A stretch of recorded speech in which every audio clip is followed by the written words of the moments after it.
the school beauty's personal bodyguard. This video is purely for entertainment and does not infringe on copyrights or laws. The rights to the novel and image belong to the original author. We do not claim ownership. Don't like waiting and want to listen to this fanfic in full now? Subscribe to our Patreon, where you'll find the best fanfics. Chapter 1126 T002 Valentine's Day Special Xiaoning Chapter 2. Upon receiving the order, several of the armed group leaders' men surrounded the girl. The girl panicked, not realizing her words hadn't solved the problem but had instead caused trouble for herself. "What are you doing? I've already given you all my belongings, why won't you let me go?" She hadn't expected these people to be so inhumane. "Girl, our leader has taken a liking to you. If you know what's good for you, give up resistance and return with us, or you'll be in trouble," a large man, holding a submachine gun, sneered. "Run!" Lin Yi suddenly grabbed the girl's hand and broke into a run without a word. With so many armed men, Lin Yi, at only the early yellow rank, was no match for them. He could only flee with the girl. The girl was also somewhat bewildered by Lin Yi's actions, and stumbled as he pulled her. But he didn't care anymore. He picked her up by the waist and quickly ran in the opposite direction. Lin Yi didn't care what happened to the accompanying people. As long as he could get the girl back safely, he would have given Pengzhan Long an explanation. "If you don't want to die, put that girl down." The big man holding a submachine gun behind Lin Yi didn't expect Lin Yi to run away with a girl. He was immediately angry and warned him. How could Lin Yi pay any attention to him? Time was life at this moment. The sooner they ran, the less danger they would face. "If you run again, I'll shoot." The big man was even more angry when he saw Lin Yi ignoring him. He raised his submachine gun and aimed at Lin Yi. Lin Yi naturally wanted to run, but behind him, he heard the sound of machine gun fire. Lin Yi didn't look back, but relied on the strength of the jade pendant's warning signal to dodge the bullets from behind. The girl didn't expect the militants to actually shoot, and they used submachine guns to shoot. Before, they only used guns to deter, but now it was obvious that they were serious. "Put me down, I won't get you into trouble." The girl knew Lin Yi's identity. He was only there to help protect her family. Her life or death had nothing to do with him. Everyone in her entourage treated her like a deity, fawning over her. Only Lin Yi ignored her, occasionally offering a few words of dissent. So, the girl initially had a bad impression of Lin Yi, thinking him cold and indifferent, not even trying to be a man. But now, with her followers either begging for mercy or knocked unconscious, and at the critical moment, Lin Yi still carrying her away, a ripple of anxiety welled up in the girl's heart. "Will I get into trouble?" Lin Yi didn't offer any explanation. Lin Yi was a man of his word. He kept his promises. He had promised Pengzhan Long to protect the girl, and he would keep that promise. "Put me down. They have guns," the girl frantically thought. With a submachine gun fire from behind, neither of them would survive. It would be better to let her down and let her handle the situation. Lin Yi didn't have time to respond. He had to concentrate, trying to determine the direction of the bullets behind him based on the strength of the jade pendant's warning signal. A single mistake could land him in the head. This wasn't just one or two shots, but a continuous barrage. Seeing Lin Yi's indifference, the girl grew anxious and struggled to get off him. "Don't move," Lin Yi frowned.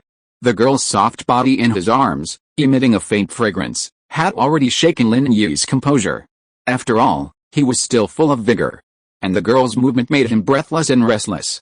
Fortunately, Lin Yi had strong self-control and didn't harbor any ill thoughts towards the girl, but her actions were already too much for him. "Put me down," the girl said without question. "Don't move if you don't want to die," Lin Yi said coldly. "I won't move if you put me down," the girl said. Bang! Just as Lin Yi was distracted, a muffled thud rang out as he was shot on the calf. While this level of damage wasn't a big deal for Lin Yi, the pain still made him frown. At this point, his strength was only comparable to that of an early yellow-rank cultivator. Seeing the girl still thrashing in his arms, Lin Yi suddenly became furious and reached out to strike her on the buttocks. Of course, Lin Yi was merely trying to teach her a lesson, not to harm her. With Lin Yi's strength, he could have easily killed her with just a few blows. "Ah!" the girl cried out in shock. She had never expected Lin Yi to hit her, and on the buttocks at that. She felt a sense of grievance. She was the little princess of the family. When had she ever been treated like this? And by a man, at that. Shame and indignation filled the girl. She shouted at Lin Yi, "Let me go. If you don't, I'll sue you for being a hooligan. You have the right to tell me what you want, Lin Yi said calmly. Lin Yi wasn't affiliated with Feng Xianlong, nor was he under his control, so he didn't care what the girl said. Seeing she couldn't frighten Lin Yi, the girl gave up. She pouted, looking unhappy as Lin Yi carried her forward. Although Lin Yi's running speed couldn't match the speed of a bullet, it was much faster than the pursuing man. In a short while, Lin Yi had left the man behind by a considerable distance. However, Lin Yi didn't give up. Although the man was on foot, the militants had a car, and Lin Yi was afraid he would send someone to chase him. Running in the snow left footprints, and no matter how far Lin Yi ran, they would be able to find him. After running for a while, Lin Yi stopped. "Can you put me down now?" the girl asked, noticing Lin Yi had stopped. Lin Yi didn't answer, still holding the girl tightly, and leaped up, flying into a tree. Lin Yi didn't intend to walk on the snow anymore. He planned to jump from tree to tree. Only in this way could he conceal his tracks and avoid being tracked by the militants. Lin Yi chose this spot to jump up the tree because there was a cliff just ahead. This way, Lin Yi created the illusion of jumping off a cliff, misleading the militants. The girl was surprised that Lin Yi would take her up the tree. "What are you doing?" Lin Yi ignored the girl, choosing a suitable foothold between several trees and continued on his way. Chapter 1127 T003 Valentine's Day Special Xiaoning Chapter 3. After walking for a long time, Lin Yi finally landed on a massive, towering tree. Lin Yi estimated that the militants would soon catch up, and he had to stop to treat the wound on his calf. Although this level of wound was not a problem for Lin Yi, the bullet had not yet been removed, and after so much jumping, Lin Yi's wound was somewhat more serious. Lin Yi placed the girl in his arms on a nearby tree trunk. The branches of the tree were very strong, and the space on the tree was large and safe. Even if the girl didn't know martial arts, she wouldn't fall. The girl didn't say anything. She didn't expect Lin Yi to actually help her escape. In her heart, she was secretly grateful to Lin Yi. It seemed that he was really different from his men. The girl had previously thought that if she stayed and negotiated with the militants, she would have a chance of survival, but if she ran away, she would definitely be shot by them. But now it seemed that his worries hadn't come true. The girl breathed a sigh of relief and said seriously, "Thank you." Lin Yi wasn't impressed by the girl's gratitude. Although she was pretty, she was just an employer in his eyes. No matter how beautiful an employer was, it was nothing. Lin Yi couldn't possibly have any feelings for her, nor would he be happy that she had changed her mind about him. Lin Yi stood up and began to unbuckle his belt and take off his trousers. The girl was grateful to Lin Yi, but when she looked up, she saw him taking off his pants in front of her. She was shocked and said, "What are you doing?" The girl didn't expect that she had just escaped danger, only to fall into danger again. Did he save her just to molest her? The girl's face turned pale. She had thought he was a good man before, but now. Lin Yi continued to unbutton his pants, ignoring the girl. "If you keep doing this, I'll jump from the tree." The girl was a little anxious. She had just escaped from the wolves and fell into the tiger's mouth. How could she be so unlucky? "Didn't you see I was shot in the leg? I need to take care of the wound." Lin Yi was annoyed by the questions and finally pointed to his calf and explained impatiently. "Huh?" The girl was stunned after hearing Lin Yi's words. Then she looked in the direction of Lin Yi's finger and saw that Lin Yi's trouser leg was soaked with blood. The girl was shocked and asked, "You were shot? Is it serious?" "How could I be shot if you didn't move?" Lin Yi rolled his eyes and said unhappily, "Stop arguing, I need to remove the bullet." "Oh," the girl felt a pang of guilt. It turned out that it was her previous struggle that caused Lin Yi to be shot. Thinking of this, the girl's eyes were filled with deep apology. "I'm sorry, I can help you." "No need," Lin Yi said lightly, took out a small knife from under his shoe, quickly dug out a bullet from his calf, and then took out a small bottle of medicine powder and sprinkled it on.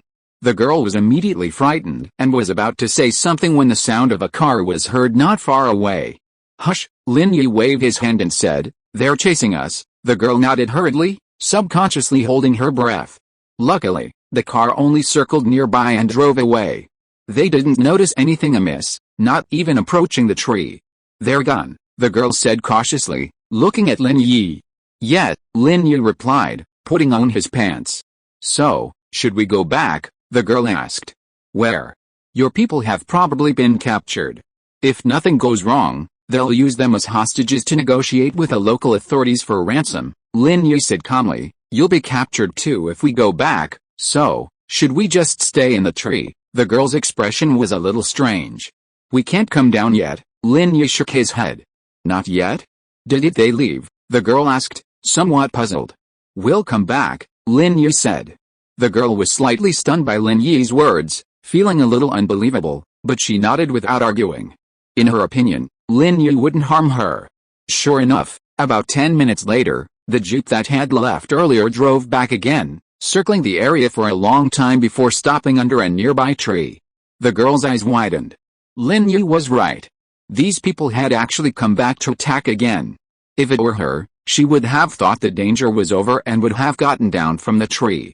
Then she would have been discovered by now. Where did they run to? Did they really jump off the cliff? The person who got out of the jeep was the leader of the militants. His face was a little ferocious.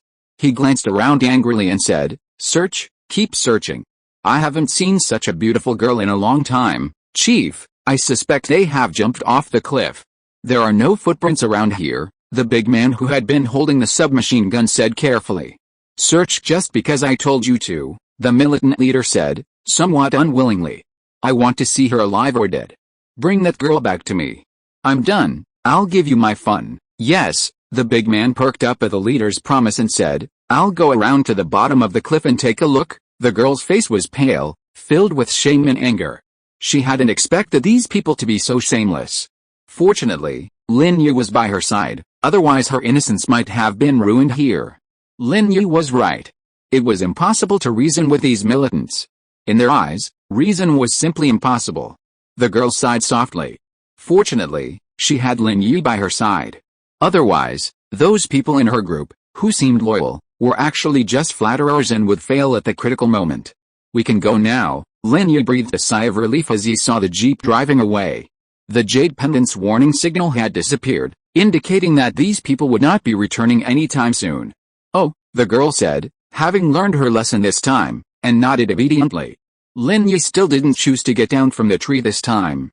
It seemed that this area was still within the range of the armed forces. Their search could extend here, and there was no guarantee that they would search here again next time. So, to avoid trouble, Lin Yi planned to continue climbing the tree. The wound on his leg had begun to heal, and leaping between trees was not a difficult task for someone with the strength of the early yellow rank. Thinking of this, Lin Yi was about to pick up the girl again, so he said, "Sorry, I have to carry you forward." Chapter 1128-004 Valentine's Day Special Xiaoning Chapter 4. The girl blushed slightly. She had never been this close to a man in her life. But she also knew she wasn't a cultivator, her bloodline wasn't suited for cultivation, so she couldn't leap from tree to tree independently. To move forward, she still needed Lin Yi's support. However, having Lin Yi hold her was a bit embarrassing, and she was worried about the inconvenience. So, after a moment's hesitation, she said, "How about you carry me on your back?" "Sure." Lin Yi smiled for the first time since facing such a formidable enemy, which surprised the girl. "You can laugh? I thought you couldn't, that you were born with a cold, sour face." The girl's relationship with Lin Yi had previously been difficult, as he was the only follower who didn't flatter her. He often opposed any suggestion she made. In his view, the purpose of this trip to the small European country was to complete the business negotiations. Anything else was superfluous. That's why the girl had previously thought Lin Yi was unsympathetic, putting on a stern poker face and completely inflexible. But now the girl finally understood that Lin Yi's previous words were all for her own good. In such a foreign land, his attendants had no experience dealing with the situation, while Lin Yi was clearly more experienced. Just like before, if she had listened to him and kept her wealth private, she wouldn't have encountered such a disaster. Lin Yi didn't respond to the girl, but instead turned around and let her lie on his back. Though not very old at 16, the girl had already developed well. Lying on Lin Yi's back, her chest inevitably pressed against his. This made the girl feel very shy, but in this situation, she couldn't care less. As Lin Yi had said, if they were discovered, she would either die or her chastity would be in jeopardy. So, after a brief hesitation, the girl lay on Lin Yi's back and wrapped her arms around his neck. As Lin Yi stood up, he inevitably had to lift the girl's hips, otherwise she would hang on him and suffocate him. The girl blushed, but she was behind Lin Yi, so he couldn't see. Although he could still feel the girl's soft body against his back, Lin Yi couldn't think about that now. His priority was to escape. He passed many trees again, and after about half an hour, he finally stopped and leaped from a tree. He had already run a long way. A mountain range lay ahead, and he should have already left the militants' territory. He set the girl down and said, "We're almost there. We should be out of the enemy's territory. Do you have a cell phone? Contact the embassy and ask them to send a plane to rescue us. I put mine in my backpack, not on me." "Don't you have one?" The girl was set down, her face still flushed. The strong masculine presence of her leaning on Lin Yi's shoulder had made her heart beat faster. Lin Yi frowned, took out his own phone, and glanced at it. He said calmly, "My phone has no signal here. Only your satellite phone can communicate." Lin Yi had brought a phone from China, which could access the local network. However, being at the border, the signal was likely to be poor. Only a satellite phone could communicate with the outside world, but the girl didn't have it with her. "Ah," the girl was startled, then an apologetic look crossed her face. "I didn't know. The satellite phone was too heavy. I thought everyone's cell phones would work, so I put it in the suitcase." "Sorry," Lin Yi shook his head.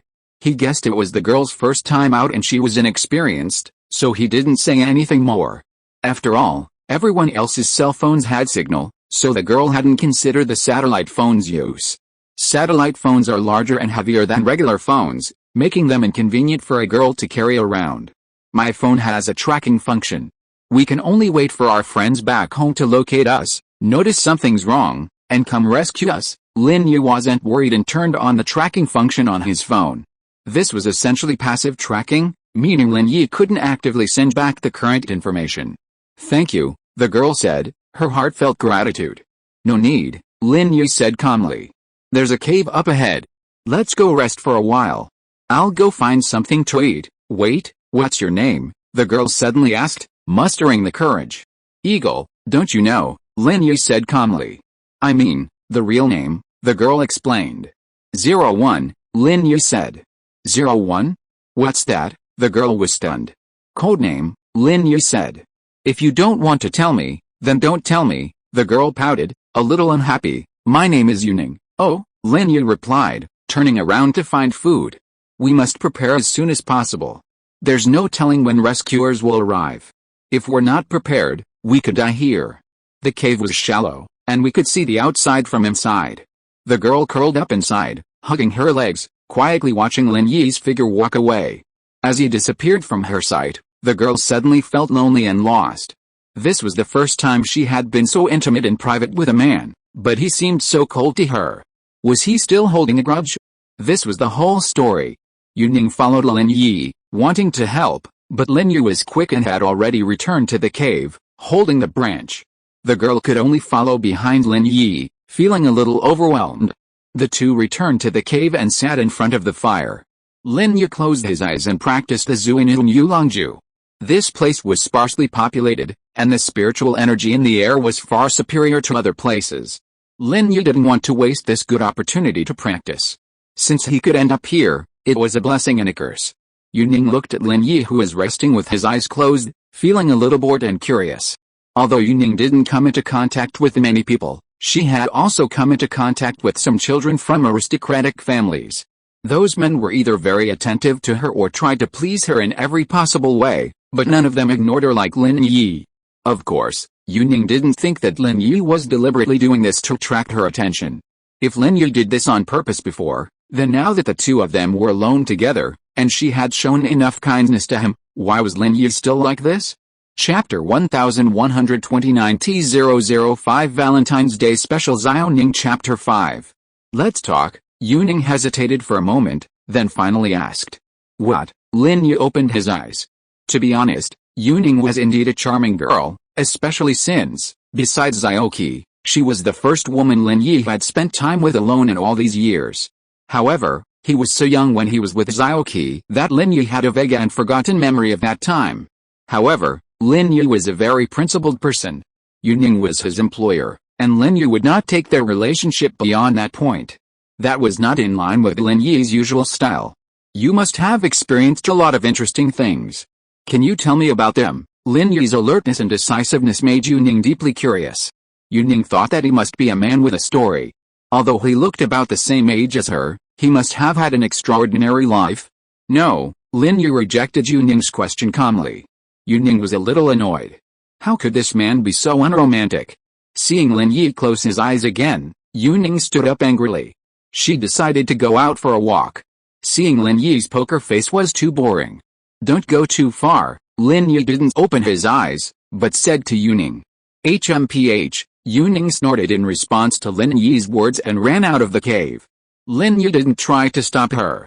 There was no danger nearby, and the militants wouldn't come looking for her, so Lin Yi didn't stop her. After Yuning left, Lin Yi breathed a sigh of relief. Being alone with a beautiful girl for the first time, Lin Yi's suppressed adolescent impulses were unconsciously triggered. Although Lin Yi knew Yuning's identity, Lin Yi's heart couldn't help but beat faster. With a beautiful woman next to him, it was impossible for a novice like Lin Yi not to panic. Although he tried his best to calm himself, it didn't work.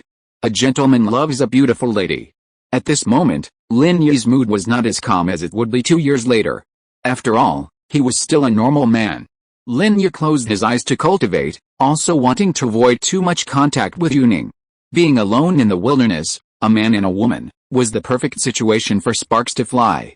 Although Lin Yi longed for something to happen, his mind held him back. Furthermore, Lin Yi knew clearly that the other party was the one holding the key to this negotiation, the young princess of a prominent family, while he was merely a bodyguard accompanying her. Was it realistic for him to have anything to do with her? Yuning ran out of the cave, but didn't go far. Not wanting to cause trouble for Lin Yi, she simply built a snowman near the cave. The Yu family was a mysterious clan, their enduring prosperity and their status as a leading hidden clan were due to hidden secrets. She was the heir of the Yu family, the heir to the power passed down by the ancestor. This was also the reason she couldn't cultivate, her bloodline was born for inheritance. According to the ancestor's legacy, Yuning must begin the trials of her life at the age of 16. Only by passing the trials could she receive the inheritance. During the trial, no one can be accompanied by any of the family's protected experts, otherwise the trial would be meaningless. Of course, these are all top secrets of the Yu family, and Yuning is unaware of them. She only knows that her bloodline is not suitable for cultivation, and that the family sent her out to hone her and make her a person of accomplishment. Not all members of the Yu family need to cultivate. Even a large family like the Yu family needs someone at the helm.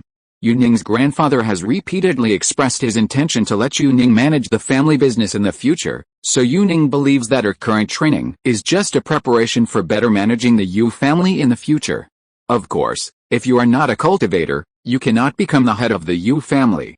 You are only responsible for managing the hidden Yu family business, which is actually similar to butler, with a status lower than that of the head of the family. Yuning is unaware that the family's expectations of her are simply too high. She is the hope of this generation of the Yu family. If she can successfully inherit the legacy of the Yu family's ancestor, then the Yu family will rise and become something that surpasses hidden families and even ancient sects. But this is just a legend. The Yu family isn't sure if the inheritance will succeed, but the Yu ancestor wouldn't deceive them. After all, there's always hope. While the Yu family isn't an ancient sect, the ancestor discovered an ancient relic in his youth and accidentally inherited the martial arts of that ancient sect. However, due to some flaws, he became possessed and his strength was greatly reduced. Despite this, the Yu family became a leader among hidden clans. Later, based on the ancestor's research into the ancient relic, he discovered that his possessiveness stemmed from inheriting the martial arts from two different people.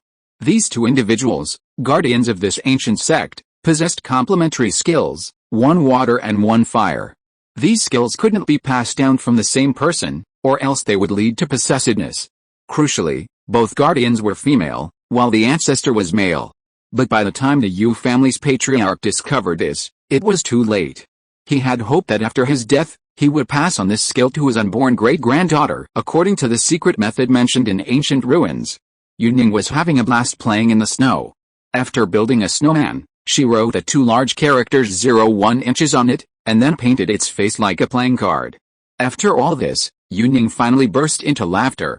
Lin Yi was brought back to reality by Yuning's silvery laughter and frowned. This laughter made Lin Yi a little upset. At this age, people are not easily attracted to girls. Lin Yi didn't want to think about Yuning, but her face couldn't help but appear in his mind. Opening his eyes, Lin Yi frowned and said with a feigned displeasure, "What are you laughing at? Haha, come and see." Yuning pointed at her masterpiece with a hint of pride and winked at Lin Yi. Lin Yi stood up and walked out of the cave. Seeing Yuning's snowman, he couldn't help but smile. He didn't expect Yuning to make such a snowman. It was quite lifelike. "It's okay," Lin Yi said lightly. "Of course, I'm the genius Ning, and this is the masterpiece of the genius Ning." Yuning was very happy to get Lin Yi's affirmation. However, after Lin Yi finished speaking, he turned around and went back to the cave. In Lin Yi's heart, he felt a sense of vigilance and rejection towards Yuning. He warned himself not to get too close to her, otherwise if something happened, the old man would definitely not forgive him. Seeing that Lin Yi just glanced and left, Yuning suddenly lost interest. After working hard for half a day on a masterpiece, the result was just the 3 words "okay." Yuning was a little annoyed, raised her foot and kicked the snowman into pieces with a few kicks. Chapter 1130 T006 Valentine's Day Special Xiaoning Chapter 6. "I'll kick you to death, I'll kick you to death, I told you to stay and ignore me." Yuning obviously mistook the snowman for Lin Yi. How could a 16-year-old girl be cunning? Her emotions were all expressed on her face. This was also the age when she was most impulsive. The colder Lin Yi was, the more unwilling Yuning became. Why? Even if you are here to assist the Yu family in carrying out these negotiations, you don't have to act so superior, do you? After breaking the snowman, Yuning felt a little distressed. She had wasted half a day's work, and it was broken just by such an impulse. It was such a pity. The Yu family was located in Yanjing, China. It hardly snowed, and Yuning rarely saw snow, so she had so much fun playing with it. Although the snowman was broken, Yuning didn't want to build it anymore. Instead, she went to play other games and made footprints in the snow. Although it was very cold outside, Yuning still had a lot of fun. Her little face was frozen red, but it was the first time she had played so carefree and indulged herself. At home, Yuning was either studying music, chess, calligraphy, or learning the management experience of the family sect. She had no time to play at all. Lin Yi didn't eat anything, but just stuffed the bird meat that Yuning had left into his mouth. However, when practicing, one doesn't need to eat too much. In the blink of an eye, it was evening, and it was dark outside. There were a few wolf howls in the distance. Yuning was a little scared and ran back to the cave, but she was frozen. "It's so cold." Yuning stretched her hand over the fire and started a fire. Lin Yi opened his eyes, picked up a few branches and put them into the fire, making the fire burn more vigorously. Yuning looked at Lin Yi's cool poker face, and a hint of cunning crossed the corner of her mouth. It seemed that he still cared about her. He helped her add firewood while she was roasting the fire. He must be afraid that she would be too cold. In fact, it was not wrong for Lin Yi to care about her, but he was just unwilling to express it. "This is my first time spending the night alone outside." Yuning stared at the burning fire, feeling a sense of novelty and excitement. In her past 16 years, she had never imagined spending the night in a cave. Lin Yi was stunned, pointed at himself, and shook his head with a wry smile. Alone? Wasn't he human? This girl from a wealthy family really had strange ideas. Seeing Lin Yi's stunned expression, Yuning realized that there was something wrong with her words, and embarrassedly corrected herself. "What I meant was that it's not right to spend the night with a stranger. And it doesn't mean that a stranger means spending the night with a boy." Seeing Yuning's incoherent and bewildered expression, Lin Yi smiled faintly. Yuning's pretty face, illuminated by the firelight, was even more charming than in the daytime, captivating. The scene was truly romantic, and Yuning's words stirred even more thoughts. Lin Yi sighed softly, trying to control his emotions before saying, "Nothing." "Are you hungry?" "No, I'm a little sleepy and need to rest for a while." Yuning shook her head. At that moment, the howling of wolves could be heard not far from the cave. The frontier was quiet during the day, but at night, all kinds of wild animals came out to roam. "I'm a little scared. You'll stay by my side and protect me, right?" Yuning subconsciously shrank back in front of the fire. She was only 16 years old. How could she have experienced anything like this before? There was indeed something thrilling and romantic about spending the night in a cave in front of a fire, but if there were wild animals nearby, that romance would turn to fear. "With a fire here, the wolves won't come in," Lin Yi said calmly. A wild wolf wouldn't easily approach a fire unless it had a reason or was desperately hungry. Lin Yi, with his experience in the wild, naturally knew this. Oh, Yuning nodded. Lin Yi didn't sleep at night. He was constantly cultivating, so if a wild animal did enter the cave, Lin Yi would be able to respond immediately and kill it. Yuning sat in front of the fire and fell into deep sleep. She was so exhausted. The thrilling escape followed by the frantic play required physical energy, so Yuning quickly fell into dream. After an unknown amount of time, Yuning felt very uncomfortable. Her whole body was so cold that she shivered constantly. Could it be that the fire had gone out? Yuning subconsciously opened her eyes. Yuning's slight movement had already brought Lin Yi back to reality from his practice. Seeing that it was Yuning who woke up, Lin Yi didn't care and closed his eyes again. I'm so cold, I'm so cold. Yuning found that the fire was not out, but she was still freezing. Lin Yi opened his eyes again and gave Yuning a strange look. Lin Yi didn't feel cold at all. On the contrary, with the fire burning, Lin Yi felt very warm. But because of this, Lin Yi felt something was wrong. What's wrong with you? Lin Yi stood up and walked to Xiaoning's side. I'm so cold. Xiaoning shivered with cold. Lin Yi took a closer look at Xiaoning, noticing an unusual blush on her face. He frowned and reached out to touch her forehead. Although Xiaoning was cold and uncomfortable, she was awake. The moment Lin Yi's hand touched her forehead, Xiaoning's body trembled slightly, and an unprecedented sense of shyness and heartbeat spread throughout her body. It's so hot, Lin Yi frowned. He didn't expect Yuning to have a fever at this time. Thinking back to the daytime, Yuning had played in the snow for almost the entire afternoon. It must have been when she caught a cold. Lin Yi didn't think much of it at the time, but thinking back, Yuning wasn't a cultivator. It was freezing outside, so Lin Yi didn't mind it, but for an ordinary person, a cold is a normal thing. Lin Yi suddenly became anxious. Besides trauma medicine, he didn't have any other medicines on him. All the common medicines were in Yuning and her group's luggage, and his silver needles were also in the luggage. Even though Lin Yi was proficient in medicine, there was nothing he could do. A cold and fever can't be easily cured with massage. If you have silver needles, you can reduce the fever by acupuncture a few acupuncture points. Cold, Yuning felt increasingly cold, her whole body trembling, her teeth chattering. Lin Yi hesitated, struggling internally. However, seeing Yuning shivering, Lin Yi squatted down, took a deep breath, and then stretched out his arms to hug her tightly, hoping to help her.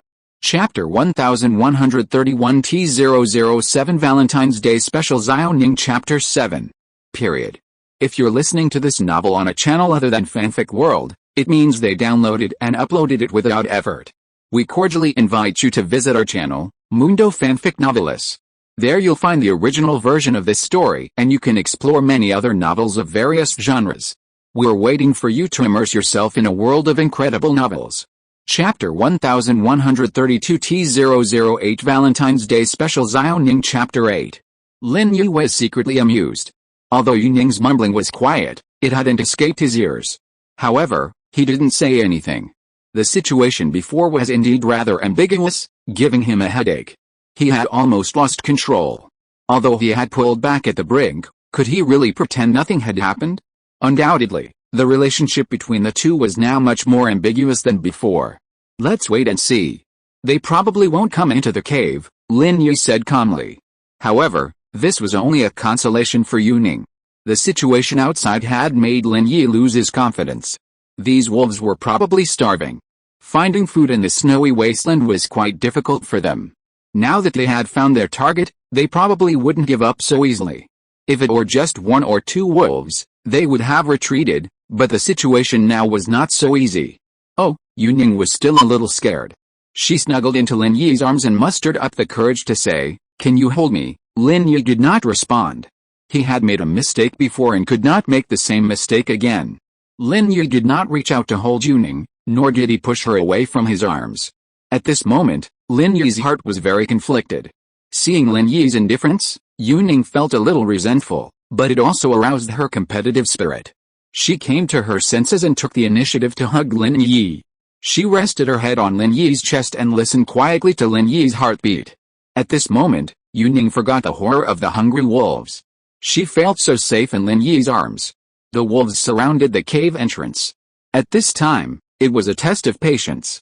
As soon as the sky brightened, they would retreat, But what they were waiting for was the people in the cave to come out impatiently. Or perhaps to make sure that the fire in the cave was not dangerous. Finally, one of the wolves lost its patience and tentatively approached the cave. The fear brought by the fire had been overcome by hunger. Without food, they would starve to death. Ah, Yuning exclaimed at the sight. Aren't they afraid to come in? Even a desperate dog will jump over a wall, let alone a hungry wolf. Lin Yi gave a wry smile. He had underestimated the courage of the wolves in this area. Lin Yi wasn't afraid of the hungry wolves. He could guarantee that he would remain unharmed even if attacked by them. But what he feared was that the wolves would harm Yuning while attacking him. He couldn't kill so many wolves at once, it was unrealistic. I'm scared, Yuning didn't lie this time, she was truly terrified. Oh, it's okay, Lin Yi consoled her, but his eyes were fixed on the wolf that was tentatively entering the cave. The wolf paused and started, as if aware that things were not as peaceful as they appeared. But it was extremely hungry. After a brief exploration, it impatiently crawled towards them. Ah, Xiaoning couldn't help but scream, holding Lin Yi's arms even tighter. Lin Yi frowned, having never expected the wolf to be so bold. However, in this situation, expecting it to retreat was impossible. Instantly, Lin Yi had the urge to kill, hoping to make an example of it, otherwise the problem wouldn't be solved. Wait a minute, we'll have meat to eat tomorrow morning, Lin Yi said calmly, removing Xiaoning's hand from his body. Xiaoning was clearly reluctant, but there was no other way. She couldn't just wait for the wolf to come over, could she?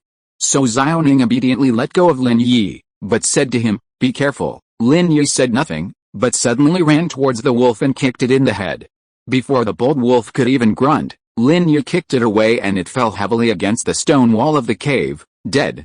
Lin Yi's ruthless move shocked the wolves outside. Those that had been leaning forward, ready to attack, all took 2 steps back. Xiaoning also let out a subconscious cry of surprise. She hadn't expected Lin Yi to be so powerful, having killed a wolf with a single kick. This actually made her nervous heart relax a little. After killing the wolf, Lin Yi didn't return to Xiaoning's side. Instead, he stood there, coldly gazing at the wolves outside the cave. The wolves were indeed a little frightened. They knew Lin Yi was a dangerous prey, but hunger kept them from leaving. They remained waiting outside the cave, waiting for an opportunity to strike. Perhaps in the eyes of these wolves, Lin Yi, while powerful, was no match for them. If he were truly powerful, he could easily break out of the cave and kill them all. Eagle, I'm a little scared. Can you come back? Yuning subconsciously called out to Lin Yi. Lin Yi didn't respond. At this moment, he couldn't leave, he had to keep a close eye on the wolves. Seeing Lin Yi ignore her, Yuning pouted a bit in displeasure, but Lin Yi obviously couldn't see it, as he had no eyes behind him. After a while, 2 more hungry wolves finally lost their patience and made tentative advances towards Lin Yi. Lin Yi could still easily handle 2 wolves. He was hoping that if the wolves moved forward in small groups, he would be able to handle them. However, he was afraid that if they didn't act that way and instead swarmed in a group, that would be troublesome. After the 2 wolves reached the cave entrance, one quickly pounced at Lin Yi, while the other, instead of lunging at him, pounced on the body of the wolf Lin Yi had just killed. A sneer crossed Lin Yi's lips. This wolf was quite clever. It seemed that the teamwork among this pack was really poor, and each had its own ideas. Originally, the 2 wolves faced the enemy together, but one of them changed its mind and went to take the other wolf's body back. Wolves are carnivores and eat their own carcasses, so that wolf, finding Lin Yi difficult to deal with, attempted to drag away the corpse instead. But how could Lin Yi possibly let that happen? Lin Yi dispatched the hungry wolf that lunged at him with a single punch, then, with lightning speed, dispatched the wolf that had attempted to drag away the corpse. His cleverness backfired. With a cold sneer, Lin Yi piled the corpses of the 3 wolves together and gazed coldly at the wolves outside the cave. 2 more of the wolves that had ventured into the cave had become corpses, causing the wolves outside to become more cautious and wary. They retreated a distance again, but still showed no sign of leaving. Lin Yi hadn't expected the wolves to be so persistent. However, with still a long time until dawn, he could only stand there and confront the wolves. Now it all depended on who could hold out the most. Lin Yi had no problem, he simply hoped the wolves would leave in frustration. Chapter 1133 T009 Valentine's Day Special Xiaoning Chapter 9. After a while, the wolves were indeed getting impatient, but they didn't choose to leave. Instead, they chose to act collectively. There was clearly a leader among the pack. After it barked at the pack, the other wolves all approached the cave together. Lin Yi was shocked. He hadn't expected this pack of wolves to be so organized. Previously, when he saw two wolves not getting along, he had thought that these wolves were just spontaneously walking together. Ah! The leading wolf let out a shrill cry. Hide behind me. Lin Yi took a deep breath. He couldn't abandon Xiaoning. Not to mention that Xiaoning was someone he wanted to protect, even if she wasn't. Based on their previous relationship, Lin Yi couldn't just ignore her. Yet, Yuning said, frightened, but after hearing Lin Yi's words, she stood up and hid behind him. You will protect me, right? Lin Yi nodded. Yuning smiled slightly and hugged Lin Yi from behind. Normally, she wouldn't have dared to do such a bold move, but today, she did it naturally. In this kind of environment, it was perfectly possible to do things she wouldn't normally dare. Lin Yi couldn't help but smile bitterly. Yuning, hugging him from behind, prevented him from dealing with the approaching wolves. They would both be trapped. Thinking of this, Lin Yi said to Yuning, let me go. No. Yuning, thinking Lin Yi was trying to get rid of her, shook her head stubbornly. Stunned and helpless, Lin Yi turned around and forcefully embraced Yuning, holding her hips and letting her sit in his arms. Supporting Yuning with one hand wasn't a problem for him. This level of weight was nothing. While still a bit cumbersome, it freed up one arm and two legs, enough to handle the wolves' attack. Yuning was startled by Lin Yi's sudden move, but her heart was filled with joy. He had asked her to let go so he could hold her. Lin Yi didn't have time to explain anything further, as the wolves were already charging in. Close your eyes, Lin Yi told Yuning, and then he attacked. Dealing with these wild beasts was no big deal for Lin Yi. When he was little, he'd often gone up the mountain with her Gudan to hunt game. They'd punched and kicked wild boars and wolves, roaming the mountains with unstoppable force. These wolves were nothing to Lin Yi. He'd asked Yuning to close her eyes because he didn't want to scare her. His next killing spree would undoubtedly be far more bloody than just now. Waves of wolves' howls and screams echoed incessantly. Starving wolves fell to the ground and the cave walls, dying in a flash. In a blink of an eye, most of the pack was dead or wounded. The leader finally gave in, howling loudly as he led the rest of the pack out of the cave, escaping in a flash. In their eyes, Lin Yi was a natural enemy, impossible to defeat. Staying would be tantamount to suicide. If they didn't run now, when would they?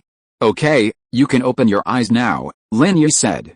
It's over. Yuning opened her eyes, only to see the corpses of wild wolves all over the cave. She was shocked. Did you kill them all? Some escaped. It wouldn't have been difficult for Lin Yi to kill them all, but holding Yuning made it difficult to move, so he let them go. In truth, Lin Yi held no grudge against the wolves. They were coming after him purely out of instinct. Lin Yi couldn't afford to deal with a bunch of beasts. Killing them would be enough for him and Yuning to eat for several days. So there was no need to kill them all.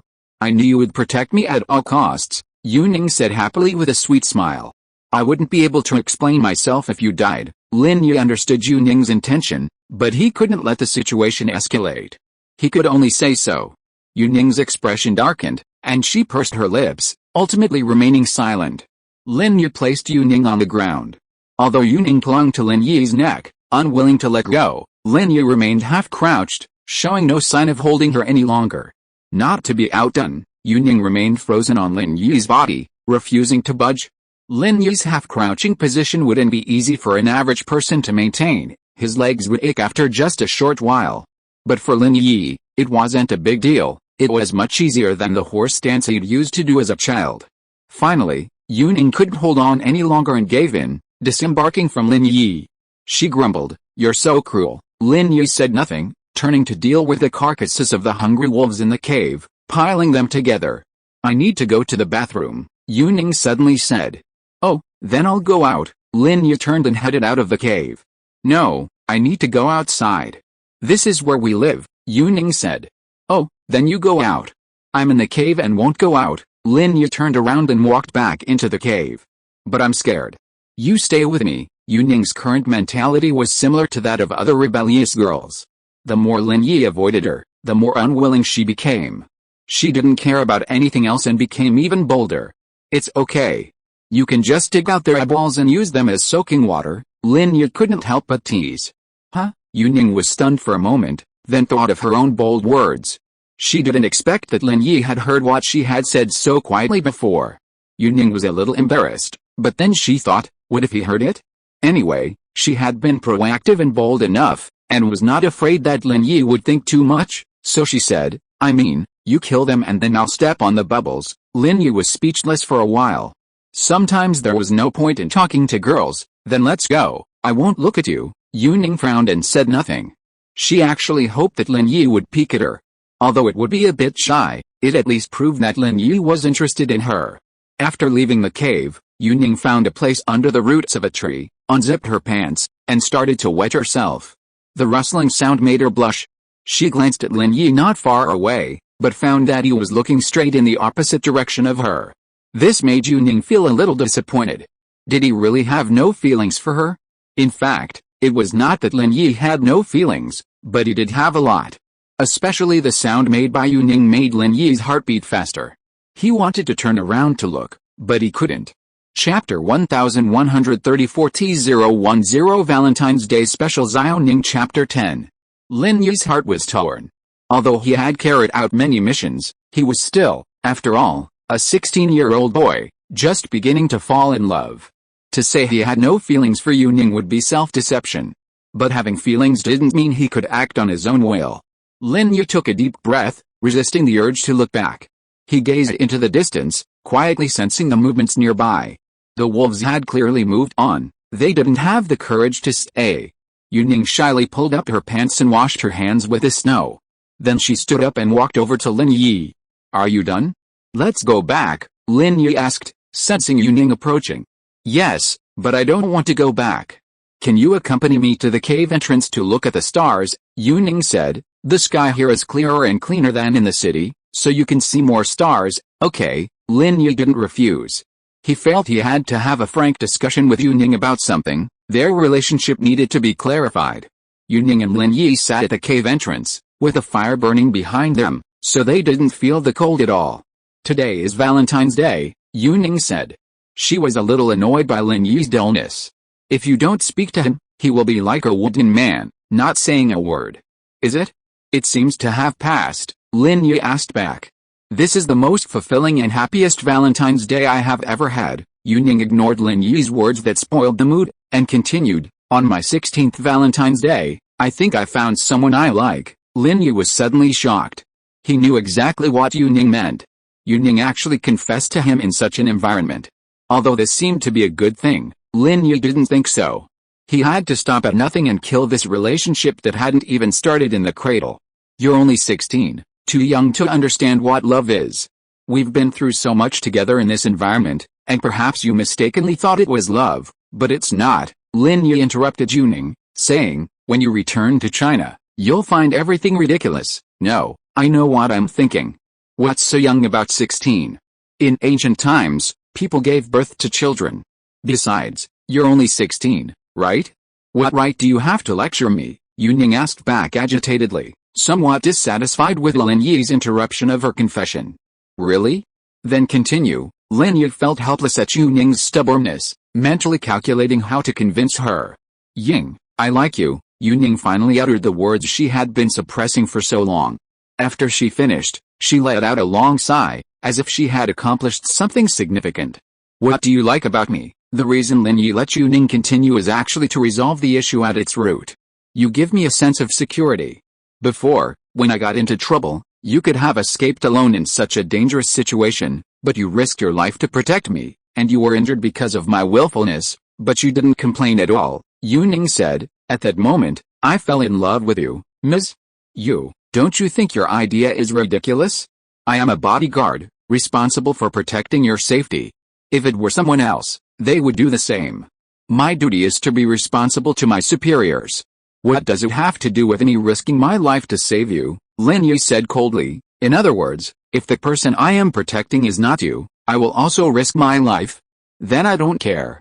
Anyway, you are the first man who has entered my heart in 16 years, and you will definitely be the last one. Yuning shook her head stubbornly. I just like you. I will tell my parents when I go back and ask them to contact your superiors and ask them to get you to protect me. Oh, that's fine. We'll talk about it when you can. Lin Yi was confident.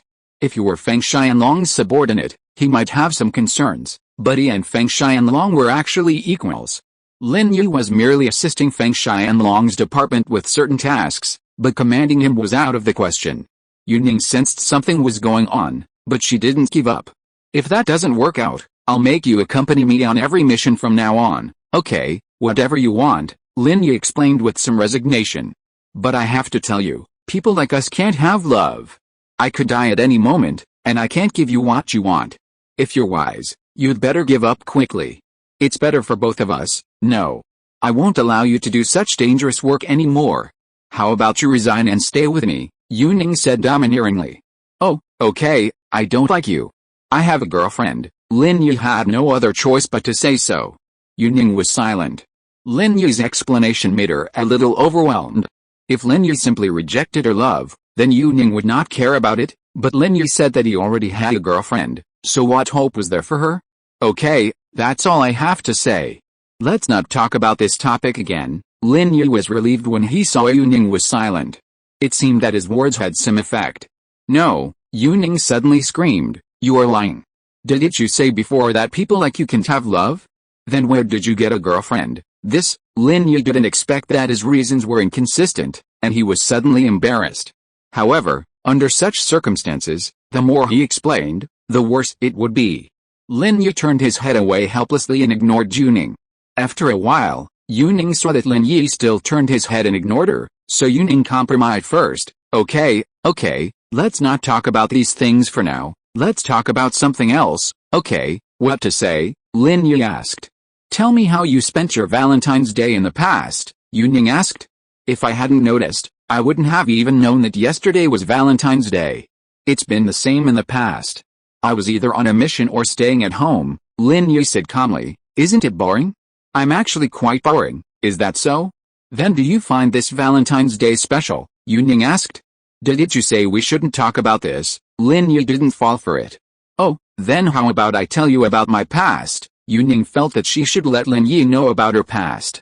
Perhaps after she finished, Lin Yi would tell her about his own things, otherwise he wouldn't be too embarrassed to tell her. Okay, Lin Yi replied calmly. When I was a child, Yuning began to talk about her past, while Lin Yi listened quietly at the side. He really listened attentively to understand this girl's past. Of course, these things would have to be buried deep in his heart from now on. Gradually, the sky turned pale, and dawn arrived. Yuning, feeling sleepy, gradually fell asleep in Lin Yi's arms. Lin Yi did not refuse, but quietly enjoyed the warmth of this moment. This Valentine's Day, Lin Yi will always remember it, keep it in his heart, and never mention it again. The roar of a helicopter engine came from the distance. Perhaps Feng Xianlong discovered their location and sent a rescue plane. Everything should be over. Chapter 1135 Guaranteed. Deputy Helmsman, he is an external master with the strength of the peak of the middle stage of the Xuanyuan. How could he listen to me? Moreover, when he came, you also told me that they were here to assist me, but they were not my subordinates. So my words are useless, and Xuanyuan smiled bitterly and said, I have found many young ladies for him, but that Li Quanxi is a psychopath. He likes girls from good families and insists on taking them as concubines. As a result, he was unlucky. The woman's lover was also a master and killed him with one punch. And Xuanyuan, you are not lying and shirking responsibility, are you? The deputy helmsman frowned. He always felt that it was a bit unbelievable that Li Quanxi, a master with the strength of the peak of the middle stage of the Xuanyuan, was beaten to death with one punch. Deputy helmsman, how dare I lie to you? I have the surveillance video of the whole process here. I can send it to you for your review immediately, and Xuanyuan said quickly. Okay, then send it to me. The deputy leader heard Xuanyuan speak so confidently and guessed that he was probably not lying. He didn't know that Xuanyuan was actually exaggerating, but it was impossible to tell from the video. After all, Master Li was dead and there was no evidence. Okay, and Xuanyuan said, Deputy leader, what about the boxing field on my side? We can't do without someone to hold the fort. What if there is a character we can't deal with? Don't worry about that. I will report this matter to the leader and study it and send another master to support as soon as possible, the deputy leader said, but you should also try to investigate who the person who killed Master Li is and what his strength is. Deputy leader, if you send another person, he won't be as domineering as Master Li. right?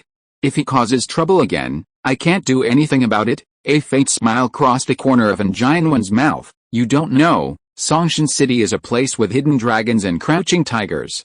There are many masters. If he causes trouble, he will be easily beaten to death. Well, I will consider this. I will order the new master to listen to your command and not let him do anything reckless, said the deputy leader. Then I can still restrain them, and Xuanyuan was overjoyed. This was the effect he wanted.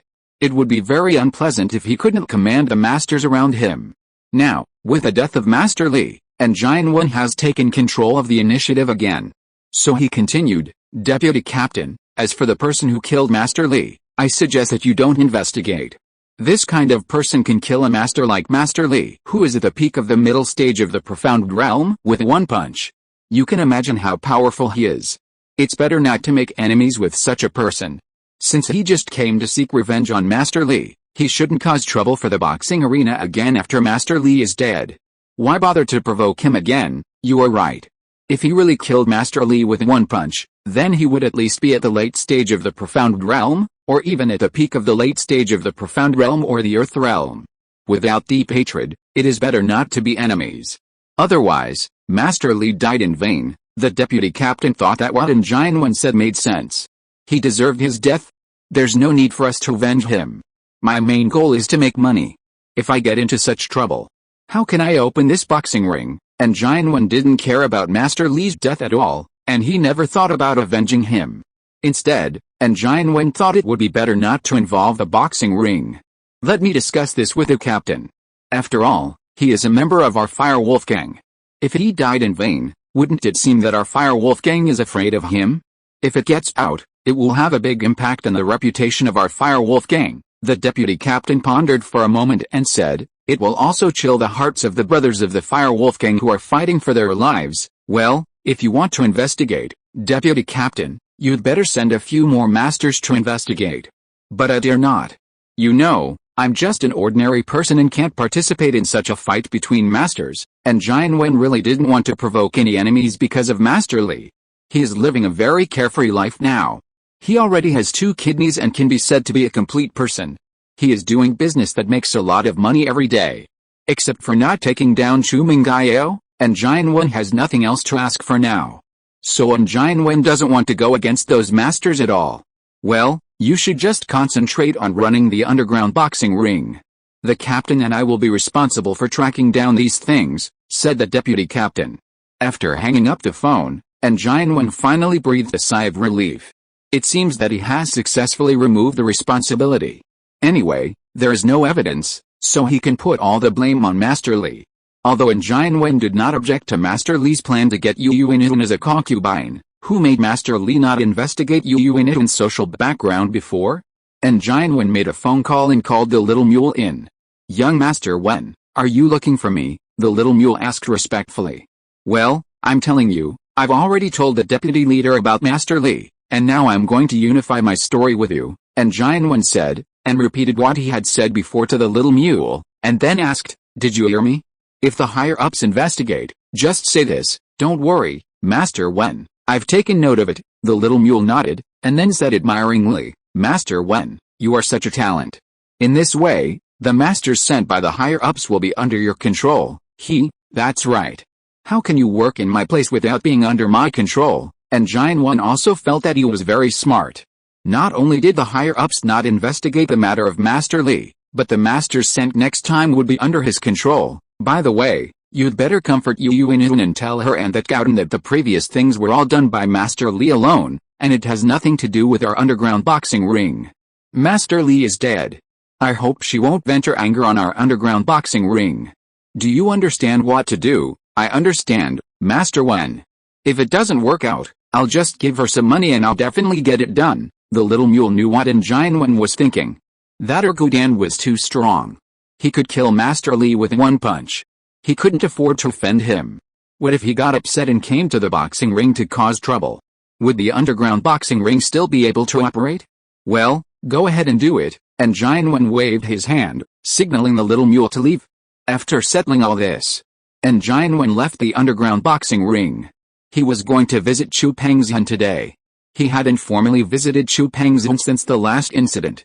No matter what, he always had Chu Mengyao in his heart. Chapter 1136. Are you sick? Although Xuanyuan has become rich recently and has played with many women, including some virgin schoolgirls, and Xuanyuan is still not very interested. He still thinks Chu Mengyao is better.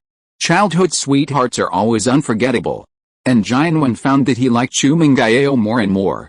Uncle Chu, I'm Xuanyuan. After leaving the underground boxing ring, Xuanyuan got into his Ferrari and called Chu Pengzhan's cell phone. Oh? Xuanyuan, what's the matter? Chu Pengzhan asked lightly. Chu Pengzhan has always had a bad impression of Xuanyuan, and the last robbery made Chu Pengzhan's impression of Xuanyuan plummet. Uncle Chu, where are you? I want to visit you, Xuanyuan said. I'm at the company and haven't finished my work yet.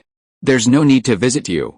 Just talk on the phone if you have anything to say. Chu Pengzhan's attitude was very clear. He didn't want to meet Xuanyuan. Xuanyuan was rejected and immediately felt a little unhappy. He cursed in his heart, Chu Pengzhan, you old bastard, if it weren't for Lin Yi's show of force last time, Pengzhan Group would have been finished long ago, and you're still in the company? Stay home, haha, actually, it's nothing. I just haven't seen Uncle Chu for a while, so I just said hello. On the surface, Xuanyuan was still polite. He never tore his face with the Chu family, so even if Chu Pengzhan didn't like him, it didn't matter. Well, thank you very much, Chu Pengzhan said lightly. I have something to do. If there's nothing else, I'll hang up first. Uncle Chu, actually, I really wanted to help you last time. Although you didn't agree to my conditions, I was also secretly maneuvering and preparing to take action. Who would have thought that Lin Yi would recover his strength? Haha, so I'm a step late. I hope you don't blame me. After all, my situation was not very good at the time, Xuanyuan explained. I know, and I don't blame you. Chu Pengzhan's tone was still very calm. Okay, I won't bother Uncle Chu anymore. I wish you good luck in your work. Xuanyuan hung up the phone very depressed. He wanted to visit Chu Pengzhan and then go to Chu Mengyao's villa with Chu Pengzhan. It seems that his wish has not been fulfilled now. If he wants to go to Chu Mengyao's villa, he can only go by himself. Lin Yi and the eldest lady did not expect that Xuanyuan would come to the door at this time. Last time the Chu family was in trouble, Xuanyuan took advantage of the situation and wanted to ask Chu Mengyao for marriage. Lin Yi knew about this, and the eldest lady also knew about it. The reason why Lin Yi did not make trouble for Xuanyuan last time was because although Xuanyuan was hateful, he did not do any substantial harm to the Chu family. Afterwards, Xuanyuan hid again, so Lin Yi ignored him. Sister Yao, long time no see. You are getting more and more beautiful. Xuanyuan handed the rose in his hand to Chu Mengyao. Chu Mengyao frowned. Although she felt disgusted, she still took the flowers and casually handed them to Xiaoshu beside her. Xiaoshu, this is for you. Oh, Chen Yushu took the roses and happily handed them to Lin Yi, saying with a smile, Brother Arrow, this is for you. Lin Yi took the flowers, glanced at Xuanyuan's sullen face, and a sneer crossed his lips. In the confrontation with Xuanyuan, Lin Yi had always had the upper hand. So as long as Xuanyuan didn't do anything too outrageous, Lin Yi wouldn't do anything to him. Besides, Lin Yi had a vague understanding of Xuanyuan's background. Xuanyuan alone was not a big deal, but the fire wolf gang behind Xuanyuan was the key. Under the current circumstances, Lin Yi didn't want to make too many enemies for the Chu family. The Xiao family issue hadn't been resolved yet. If the forces behind Xuanyuan jumped out again, it would be troublesome. Lin Yi wasn't a big deal. At most, he could just walk away and go back to Xixing village. In the village, there were Old Man Lin and Dan. Whoever came would die. But the Chu family couldn't do that. If Lin Yi left, what would happen to the eldest daughter and Xiaoshu? Xuanyuan had always wanted to kill Lin Yi, but he had never succeeded. Lin Yi was too powerful. Even with the master Li Kuachi, Xuanyuan didn't dare to confront Lin Yi head-on. Was Ma Zhu powerful? Wasn't he crippled by Lin Yi? So, Xuanyuan could only swallow his anger and pretend not to care. He smiled and said, Why, don't you invite me in to sit down, Sister Yao? Oh, please come in. Chu Mengyao was a polite person. Although she was annoyed with Xuanyuan in her heart, she still stepped aside to let Xuanyuan into the villa because of their childhood friendship. However, after entering the villa, Chu Mengyao didn't give Xuanyuan a good look. She just continued watching the TV program with Chen Yushu. Seeing the cartoon on TV, and Jianwen went a little crazy. He didn't want to watch this thing, and they had nothing in common. Even if he wanted to talk to Chu Mengyao, they couldn't agree. Chu Mengyao and Chen Yushu looked at the scene on the TV and laughed happily. And Jianwen frowned. Is this funny? But for Chu Mengyao, he could only bite the bullet and force himself to watch. He also knew that Chu Mengyao and Chen Yushu would never talk to him until they finished watching the cartoon. If he disturbed them at this time, he would be scolded. After watching for a while, and Jianwen still couldn't get into it. If there was anything interesting, it was just that the characters were a little funny. After a strange cartoon character appeared, and Jianwen finally laughed out loud. But as he laughed, and Jianwen felt something was wrong, because Chu Mengyao and Chen Yushu didn't laugh, only he was laughing. Looking at Chen Yushu's murderous eyes, and Jianwen stopped smiling and looked at Chu Mengyao and Chen Yushu with some embarrassment. What are you laughing at? Are you sick? Chen Yushu asked. And Jianwen was a little embarrassed and lowered his head. Finally, when the cartoon was over and the eldest lady turned off the TV, and Jianwen took the opportunity to say, Sister Yao, the May Day holiday is coming soon. What are your plans? Are you going out to play? I'm planning to go. Chu Mengyao probably understood what Jianwen meant. She was afraid that Jianwen wanted to invite her and Chen Yushu to go out to play together during the May Day holiday. Haha, you are planning to go too? It's a good thing. I'm planning to go out to play too. How about we go together? My dad has a travel agency in Donghae City and can arrange a special plane for us to travel. The purpose of Jianwen's trip was to invite Chu Mengyao to go out and play together. Chapter 1137 It's not convenient for you to go. And Jianwen always believed that feelings are something that can only be cultivated when two people spend a long time together. So he kept creating opportunities for himself. Don't bother, let's go on a road trip. Chu Mengyao rejected Jianwen's proposal. She had already discussed with Xiaoshu and Lin Yi that they would drive to the beach that evening after Lin Yi's pharmaceutical company's new product launch. A road trip, and Jianwen didn't expect Chu Mengyao to choose a road trip, and he was immediately disappointed. He had originally thought of going to a romantic place abroad with Chu Mengyao, but now it seemed impossible. The road trip could only be around Songshan City. But, since it was nearby, and Jianwen couldn't influence Chu Mengyao's thoughts, so he could only go along with her. Self-driving tours are great, they're relaxing and less stressful. Count me in, right? Can I come with you?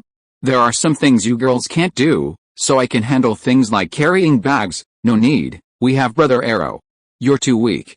You don't have any kidneys. You can't do heavy work, Chen Yushu, who also disliked Jianwen, said. I have kidneys now.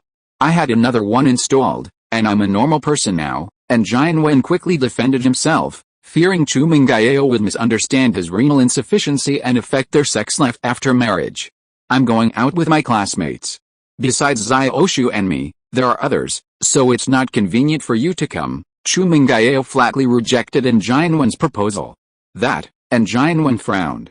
He hadn't expected Chu Mengyao to go on a trip with classmates. But he wasn't about to give up. This was a good opportunity. So he said, that's all right. How about this? Taizao and I will drive over too. We can each have our own fun. How about that? Whatever you want, Chu Mengyao said calmly. With Jianwen suggesting this, there was no reason for Chu Mengyao to refuse. How could she possibly restrict Jianwen's freedom? It was his right to go wherever he wanted to play. As long as he didn't interfere, it didn't matter to her. Then it's settled. When are you leaving? Where are you going?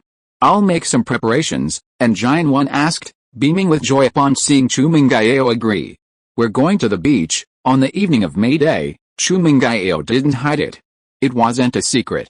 Chu Mengyao knew Jianwen's character. He would never give up until he achieved his goal. If he didn't tell him, he would even send someone to guard his door to follow him. Okay, on the afternoon of May Day, Taizao and I will meet you at your villa, Jianwen was surprised by Chu Mengyao's straightforwardness. He wondered if she actually welcomed him to go. Jianwen was well aware of Chu Mengyao's cold exterior but warm heart, so it was no wonder he thought so. Thinking of this possibility, Jianwen was very excited. He was going to go back and plan with Su Taizao how to implement his plan to pick up girls. Having achieved his goal, and Jianwen did not stay and stood up to say goodbye to Chu Mengyao and Chen Yashu and left the Chu family villa. Sister Yao, why did you tell him our destination? Chen Yashu looked at Chu Mengyao with some confusion and asked after and Jianwen left. Isn't it so that you and Pengzhan Xiao can have fun? If there is no villain, what are you two going to do? Chu Mengyao smiled. Oh, Sister Yao, so you are so mean. Chen Yashu suddenly realized that Sister Yao asked and Jianwen to go in order to add to the fun.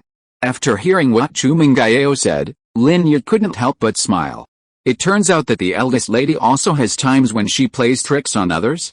In fact, Chu Mengyao really couldn't stand it anymore and had to resort to this last resort. Under normal circumstances, Chu Mengyao doesn't like to play tricks on others. Come upstairs. I'm sleepy. Chu Mengyao said nothing more and turned towards the stairs. Chen Yashu and Lin Yi waved goodnight and followed Chu Mengyao upstairs. Lin Yi shook his head and turned to go to Uncle Fu's room. Lin Yi wanted to talk to Uncle Fu about Jianwen.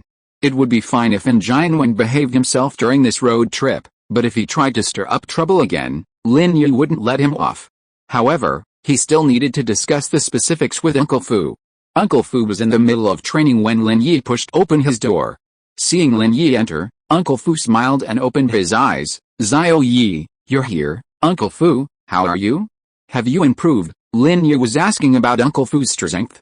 Although I'm only one step away from this one level, the spiritual energy in this area is too thin. The absorption of true ki is very slow, and I won't be able to break through for a while. Uncle Fu shook his head. Lin Yi had actually guessed this was the case, but he just asked casually. Lin Yi was also aware of this situation. Back then, Lin Yi was promoted to the yellow rank thanks to the accumulation of natural treasures from Old Man Lin. Naturally, he also knew the scarcity of spiritual energy in the natural world, which was a world of difference from the jade pendant space. This was also why Lin Yi had only been a yellow rank for more than 10 years, and after discovering the secret of the jade pendant space, he even advanced several levels. By the way, Uncle Fu, and Jianwen was here just now. Lin Yi changed the subject. I always feel that he has bad intentions. What do you think? And Jianwen has always had a crush on Yao. He is a man who will do anything to achieve his goals and will never give up until he achieves his goals. Uncle Fu knew Jianwen's character very well, and his words hit the nail on the head. So, Uncle Fu, what do you mean? Lin Yi asked.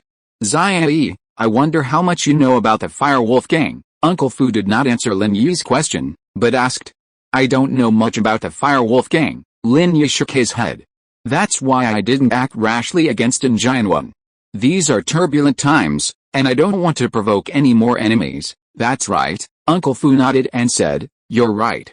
The Fire Wolf Gang may be a gang, but its power shouldn't be underestimated. It was established a long time ago. When I was the young master, the Fire Wolf Gang was a household name among both hidden families and smaller sects. It's safe to say that the Fire Wolf Gang's strength is no less than that of hidden families and smaller sects. Oh? The Fire Wolf Gang is so powerful. Lin Yi was taken aback. Yes, and Jianwen is a member of the Fire Wolf Gang, but I'm not sure of the Yin family's position within the Fire Wolf Gang, so it's best not to touch him for now. Uncle Fu nodded and said, you can teach him a lesson, but you absolutely can't kill him. I'll know when to stop. Lin Yi nodded. Uncle Fu's suggestion was similar to Lin Yi's. If Jianwen didn't do anything that crossed Lin Yi's bottom line, Lin Yi wouldn't do anything to him for the time being. Chapter 1138 Grandpa Gauden. The more Yu's mother saw Gauden, the more she liked him. She thought he was a nice guy, simple and warm-hearted, and a good match for her daughter. She didn't have Yu Ren's many ulterior motives, she simply thought Gauden was a good person. But Yu Ren was contemplating how to keep Gauden. Gauden was incredibly strong, and if he stayed to help her at the hardware store, her business would surely flourish. Yu Ren, on the other hand, seemed much more at ease in front of her benefactor, Gauden. Zhou Jiaming, thank you so much for this. I'm so sorry before. I thought you were just being sarcastic, but I didn't expect you to actually beat that boxer Li to death, haha, Gauden said with a simple smile. Just call me Gauden. I'm a little uncomfortable with my full name. I didn't do anything. That filthy, shrewd thing was just a simple task. I'll just call you Zhou Jiaming. I don't think Ergauden sounds good. Yuan was a little hesitant to pronounce such a vulgar name. The two were talking when there was a knock on the door. Yuren and Yu's mother were immediately startled. They were worried that Master Li would be beaten to death by Ergauden, and whether the underground boxing ring would send people to retaliate. However, because Ergauden stayed here, they felt more confident. But when someone really knocked on the door, they couldn't help but get nervous again. Old man, it's not the enemy who's here, is it? Yu's mother looked shocked and didn't dare to open the door. I'll go and see. Yuren was also a little nervous, but last time Master Li punched the security door away, Yuren felt that he couldn't pretend to be away, so he could only bite the bullet and open the door. Uncle Yu, I'll go with you. Ergauden stood up, wiped the oil off his mouth nonchalantly, and walked towards the door with Yuren. With Ergauden accompanying him, Yuren felt more at ease. He came to the door and asked carefully, "Who is it, Yuren?" "I'm Xiaomule." Xiaomule was ordered by Xuanyuan to deliver compensation to Yuren's family. "It's someone from the underground boxing ring." Yuren's face tightened and he looked at Ergauden cautiously. Ergauden didn't care. He opened the door directly, glanced coldly at Xiaomule outside the door, and said, "Who are you? What do you want?" "I'm Xiaomule. I'm here to apologize to Yuren and Yuan." Xiaomule was so scared when he saw that it was Ergauden who opened the door that he trembled all over. If he hadn't had a mission on this trip, he would have turned around and ran away. Who is Ergauden? He is the man who can kill Master Li with one punch. How dares Xiaomule mess with him? Little mule? You are worse than a donkey or a horse, and you dare to call Uncle Yu by his name? I think you want to die." Ergauden widened his eyes and swung his hand to slap him. "Grandpa Gauden, spare me." The little mule's legs buckled in fear, and he fell to his knees, sweat pouring down his forehead. "Uncle Yu, I'm here to apologize to Uncle Yu. Do you have a brain made of shit?" Ergauden complained again. "You call me Grandpa Gauden and Uncle Yu, so you're saying I'm older than Uncle Yu? Are you deliberately trying to sow discord?" "Yes, it's Ancestor Yu, Ancestor Yu," the little mule quickly corrected himself. He hadn't expected Ergauden, despite being such a rough guy, to have such a strong logic. "Alright, tell me what you're here for," Ergauden said impatiently. "Grandpa Gauden, I'm here on behalf of the boxing ring to offer my condolences to Ancestor Yu. That boxer Li is so arrogant and domineering. He's the one who caused all this. I hope you'll be magnanimous and not vent your anger on our underground boxing ring," the little mule said pitifully. "Alright, I get it.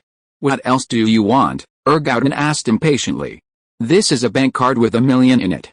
It should have belonged to Yu Zuzong, but Master Li tampered with it, causing Yu Zuzong to lose." The little mule quickly took out a bank card and handed it over. "Please accept it." Ergauden took it and casually handed it to Yuren, then said to the little mule, "Alright, get out of here. I don't have time for mules like you." Yuren had never seen such a large amount on a bank card in his life, and was so shocked that he didn't dare to reach out to take it. However, after hearing Ergauden's affirmative response, the little mule had already rolled away. Yuren had the bank card, and even if he wanted to return it, it was impossible. At this point, Yuren's family was relieved. The little mule had come to apologize personally instead of accusing them. This also showed that the underground boxing ring was afraid of Ergauden. Not only did they not dare to cause trouble with him, but they were also afraid that Ergauden would cause trouble for the underground boxing ring. That's why they sent the bank card with $1 million in it. Yuren felt like he was dreaming when he held the card with $1 million in it. "Do I have $1 million now? With this money, I can not only buy a decent house, but also rent a bigger store in the market to expand my business. It's really a blessing in disguise." Before tonight, Yuren was still frowning, but now, happiness has come too fast. Yuren is a little uncomfortable. $1 million? I have $1 million. Yuren held a bank card and laughed non-stop. However, before he could laugh twice, Yuan snatched it away. "What are you doing?" Yuren asked in shock. "This money was asked for by Zhou Jiaming, so he should be given it," Yuan said, and handed the bank card to Ergauden, saying, "Take this card. You took such a big risk for our family, you deserve this money." "I don't want it." Ergauden scratched his scalp and smiled honestly. "I don't need the money. I live here, I have food and drink, there is no need for me to ask for money." "That's right, Xiao Zhou lives here, what does he need money for?" "Yuan, why are you so ignorant? You give him money, are you trying to drive him away?" Yuren glared at his daughter, snatched the bank card back, and said, There's so much money, I'll keep it first. Yuren was very greedy. In a blink of an eye, he came back to his senses from his previous shock. Seeing the bank card with 1 million, how could he bear to give it away? Having said that, if Yuren was not greedy for money, how could he go to the underground boxing ring to bet on boxing and get cheated? Seeing her father's money-obsessed look, Yuren was suddenly at a loss whether to laugh or cry. She said to her Gauden, "I'm sorry, my dad is just like that, it's okay, I really don't need money." Her Gauden now has food and drink. His only goal is to find boss Lin Yi. Asking for money is really useless. Seeing her Gauden's honest look, Yuren breathed a sigh of relief. It seemed that he really didn't care about the money. Otherwise Yuren would have been in a difficult situation. If you're listening to this novel on a channel other than Fanfic World, it means they downloaded and uploaded it without effort. We cordially invite you to visit our channel, Mundo Fanfic Novelis. There you'll find the original version of this story and you can explore many other novels of various genres. We're waiting for you to immerse yourself in a world of incredible novels. Chapter 1139 New Product Launch. However, Ergudan's enthusiasm and generosity did make Yuren feel a little favorable towards him. Every girl, when she was young, would fantasize about her future significant other being a tall Prince Charming with good character and a sense of justice. Yuren didn't know what others thought, but she thought so anyway. However, a few days ago, Yuren's life was filled with darkness, her dreams were shattered, and she could only live her life with the old man Li Quanxi. Although Yuren didn't think she was a peerless beauty, she was also a conservative woman who kept herself clean and had a sense of loyalty in her bones. So Yuren thought that if she followed Li Quanxi, her life would be over. However, the situation changed. Ergudan came to her side like a god, as if he was sent by God, and helped her solve all her troubles. Such a powerful and arrogant Li Quanxi was killed by him with one punch. If Yuren had to choose, she would naturally gravitate towards a good man like Ergudan. He was not only passionate and full of justice, but also honest and not greedy for money, and he gave her a sense of security. Unconsciously, Yuren developed a soft spot for Ergudan. The story of a hero saving a beautiful woman may be cliché, but it's also a timeless tale. This is the case with Ergudan and Yuren. The Zhao family has recently become even more powerful, with wealthy businessmen lining up to partner with them. The Zhao family's status is a foregone conclusion, and it's only a matter of time before they become a prominent family on par with the Yu family. The two Zhao brothers were grinning from ear to ear. It was arguably the first time they'd been so happy since old man Zhao's passing. For the first time, they didn't have to worry about the Zhao family's future. Although the Zhao family now worked for the Hidden Pai family, essentially working as wage earners, that didn't matter. Did the Yu family also work for the Hidden Yu family? Although they all shared the surname Yu and claimed to be of the same lineage, anyone with a discerning eye could see what was really going on. Brother, our Zhao family hasn't invested a penny, yet we already own 3 businesses. We've only leveraged our connections and reputation. What a bargain. Zhao Ji was very fond of this kind of investment method that offered nothing for nothing. Haha, yes, our Zhao family has truly turned a disaster into a blessing. Actually, it was my sister-in-law who caused this whole thing, so you shouldn't keep scolding her. If it weren't for her, how could our Zhao family be where we are today? Zhao Ben thought of his eldest brother's continued poor attitude towards his sister-in-law, even taking away her car keys. The two brothers had been so busy with work these past few days that they had neglected Guhuli. Only then did Zhao Ben realize that all of this credit was actually related to Guhuli. Oh? That makes sense. I'll go see her. Zhao Ji nodded upon hearing what Zhao Ben said, feeling that his brother's words made sense, so he turned and went upstairs. When the old man of the Zhao family passed away, Zhao Ben had thought about competing for the position of the head of the family. But now it seems that although his eldest brother is the head of the family, he has no say in everything. Even things like persuading his eldest sister-in-law are all decided by Zhao Ben. This makes Zhao Ben feel that there is no difference between him and the head of the family. He makes all the decisions on the big and small matters of the Zhao family, and his eldest brother is just a nominal one, so Zhao Ben doesn't want to compete for the position of the head of the family. This is not bad. Zhaoji went upstairs and pushed open the door of Guhuli's room. Zhaoji did not sleep with Guhuli for the past 2 days. Instead, he sent her to live in the guest room alone and did not give her a good face.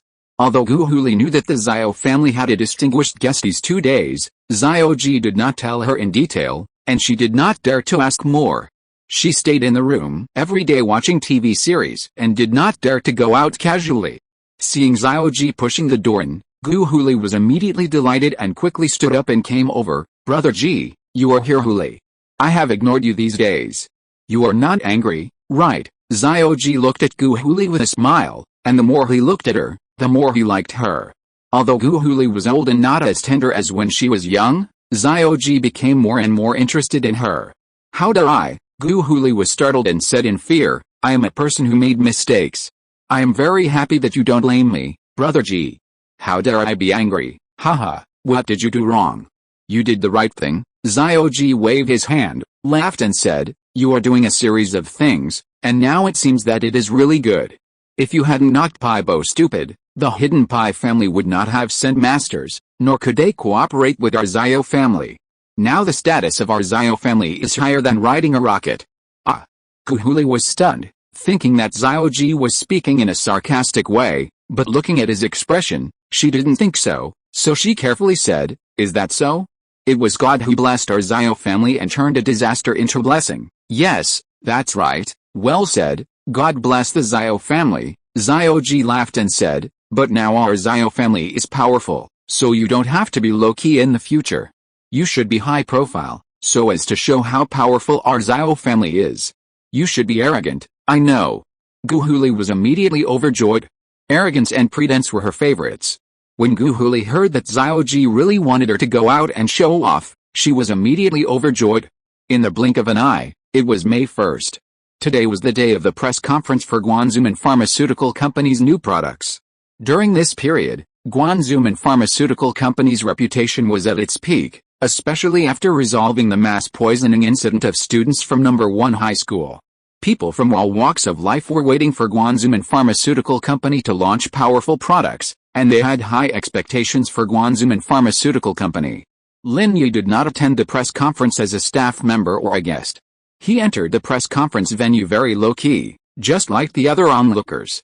Because the press conference was held in an open-air square, Fatty Lai did not stop the ordinary people from watching, but professional security personnel were invited to maintain order on the scene. Lin Yi attended the press conference with Tang Yun and Feng Xiao. Xiao Shu originally wanted to join in the fun, but was dragged away by the eldest lady to the supermarket to buy items for her self-driving tour. Although Xiao Shu was a little unhappy, considering Feng Xiao's condition, she had no choice but to give in. Lin Yi, I didn't expect you to be so capable. You actually own this pharmaceutical company. Feng Xiao had already learned the details of the pharmaceutical company from Tang Yun and said excitedly, I'll go back and tell my dad to come to your company when they buy military supplies. They won't have to buy those expensive gold wound medicines from Kangshenya Pharmaceutical Company anymore.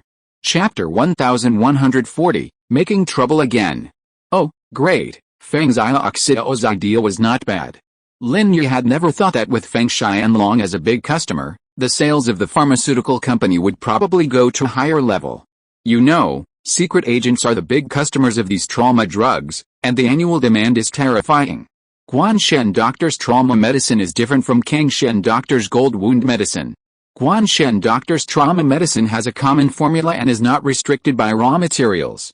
The production capacity can be expanded infinitely, so as long as you want, you can have as much as you want. Lin Yi is not worried about the supply exceeding the demand. This kind of common medicine is different from the longevity and detoxification pills. There is no need to engage in hunger sales. Just distribute it on a large scale. Kang Xiaoming stood in the crowd, looking at the lively press conference coldly, with some jealousy in his heart. So many reporters came, and many of them came uninvited. Kang Xiaoming was really unhappy that so many people were paying attention to a newly established company. Humph, you will see what happens to you soon. Kang Xiaoming spat a mouthful of thick phlegm onto the ground. His purpose in coming here was to disrupt the new product launch of Guanshenya Pharmaceutical Company. Although the Kang family had already begun to control the supply channels of several rare raw materials in large quantities, even spending exorbitant prices to acquire them, they felt that Guanshenya Pharmaceutical Company must have some inventory before this. Otherwise, it would be impossible to hold a new product launch without a product. Otherwise, what would the launch be like without a product? Is everything arranged? Kang Xiaoming turned to Wang Shubin and asked. Don't worry, young Master Ming, everything has been arranged. The patient has been found, and the reporters have been arranged. Wang Shubin nodded. Well, that's good. Well done, Kang Xiaoming nodded, wondering how he could obtain the formula for Guanshenye Pharmaceutical Company's longevity and detoxification pills. Only then would the Kang family prosper. At 9 a.m., the new product launch of Guanshenye Pharmaceutical Company officially began. Guan Zumin, Fatty Lai, and Kang Xiaobo filed onto the podium and took their seats, to the immediate applause of the audience. Fuck. This guy Kang Xiaobo is really showing off. He can actually become the vice president. I'm so angry, Kang Xiaoming cursed in dissatisfaction. In his opinion, his cousin is simply incompetent and a rag picker, and he actually has this day. He will be busy soon. Wang Shubin smiled disapprovingly. Dear guests, hello everyone, welcome to the product launch of our Guanshenye Pharmaceutical Company. I am Kang Xiaobo, the Executive Vice President of Guanshenye Pharmaceutical Company. The person who spoke was Kang Xiaobo. This was also specially arranged by Fatty Lai to train him. This kind of scene is commonplace for Fatty Lai, and Guan Zumin, as an authority in the medical field, naturally often attends various activities, so the only one who has not experienced it is Kang Xiaobo. Although Kang Xiaobo was nervous, he also knew that this was a test for him, so he started preparing the manuscript for the press conference many days ago. Kang Xiaobo slowly began to introduce the new product launch event, Guanshenye's trauma medicine. Although everyone had long heard of its miraculous properties, rivaling Kang Shenye's golden healing medicine, it was only after the product's official launch that everyone marveled at the sheer value of Guanshenye's products. A bottle of Kang Shenye's golden healing medicine cost 299 yuan, while Guanshenye's trauma medicine only cost 100. A full 100 yuan difference, a significant sum for the average person. How many hundred yuan do you earn in a month? So, if Guanshenye's trauma medicine works just as well, everyone will jump right in. When it comes to everyday consumables, customers aren't very loyal. They'll stick with whoever's cheapest and best. Unless they have the luxury of money. 199? At cost, Kang Xiaoming was slightly taken aback. He hadn't expected Guanshenye's trauma medicine to be so cheap. After accounting for costs and distribution fees, there was practically nothing left to profit from. Could it be that Guanshenye's trauma medicine was trying to undercut the market? He needed to break the news to his grandfather as soon as possible so he could prepare countermeasures. So Kang Xiaoming texted his grandfather, informing him of the price of Dr. Guan's trauma medicine. Watching Kang Xiaobo gracefully explain the medicine's functions and properties on the podium, Lin Yi nodded slowly. After a period of experience, Kang Xiaobo had matured considerably, at least in terms of business, and was much better than before. Then it was time for the press conference. Most of the reporters were familiar with Dr. Guan's pharmaceutical company due to the mass poisoning of number 1 high school students. They had a very positive impression of the company, so their questions were generally positive and not overly provocative. However, there were always unexpected events. One reporter attending the press conference had come looking for trouble. This person was Canling. He had been hired by Zhao Kaibing to discredit Pengzhan Group and number 1 high school, but the company had intervened, ruining his plans. He had long held a grudge against Canling. This time, he was looking for trouble. Just then, a man named Wang Shubin found him and offered him 50,000 yuan to cooperate. Canling readily agreed. The press conference didn't require press credentials, allowing free entry, which actually made things easier for Canling, a ragtag group. When everyone else had finished asking, Canling raised his hand and asked, I heard that similar drugs on the market sell for 299 yuan, but yours only costs 199 yuan. Is there something wrong? I heard the cost is even higher than that. Kang Xiaobo had previously answered many positive questions, which had let him down. But when he suddenly heard Canling's words, he became nervous again. Fortunately, he had simulated a similar scenario during the rehearsal, so he was not stage frightened this time. He just smiled and answered, Excuse me, how do you know the cost is more than this?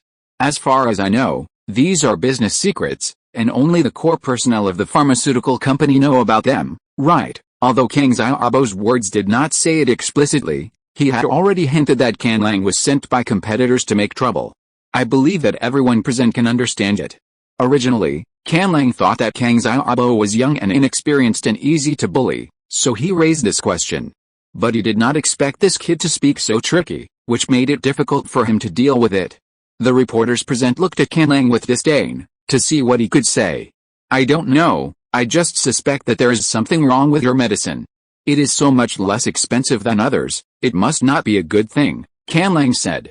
Chapter 1141 The Injured on the Scene.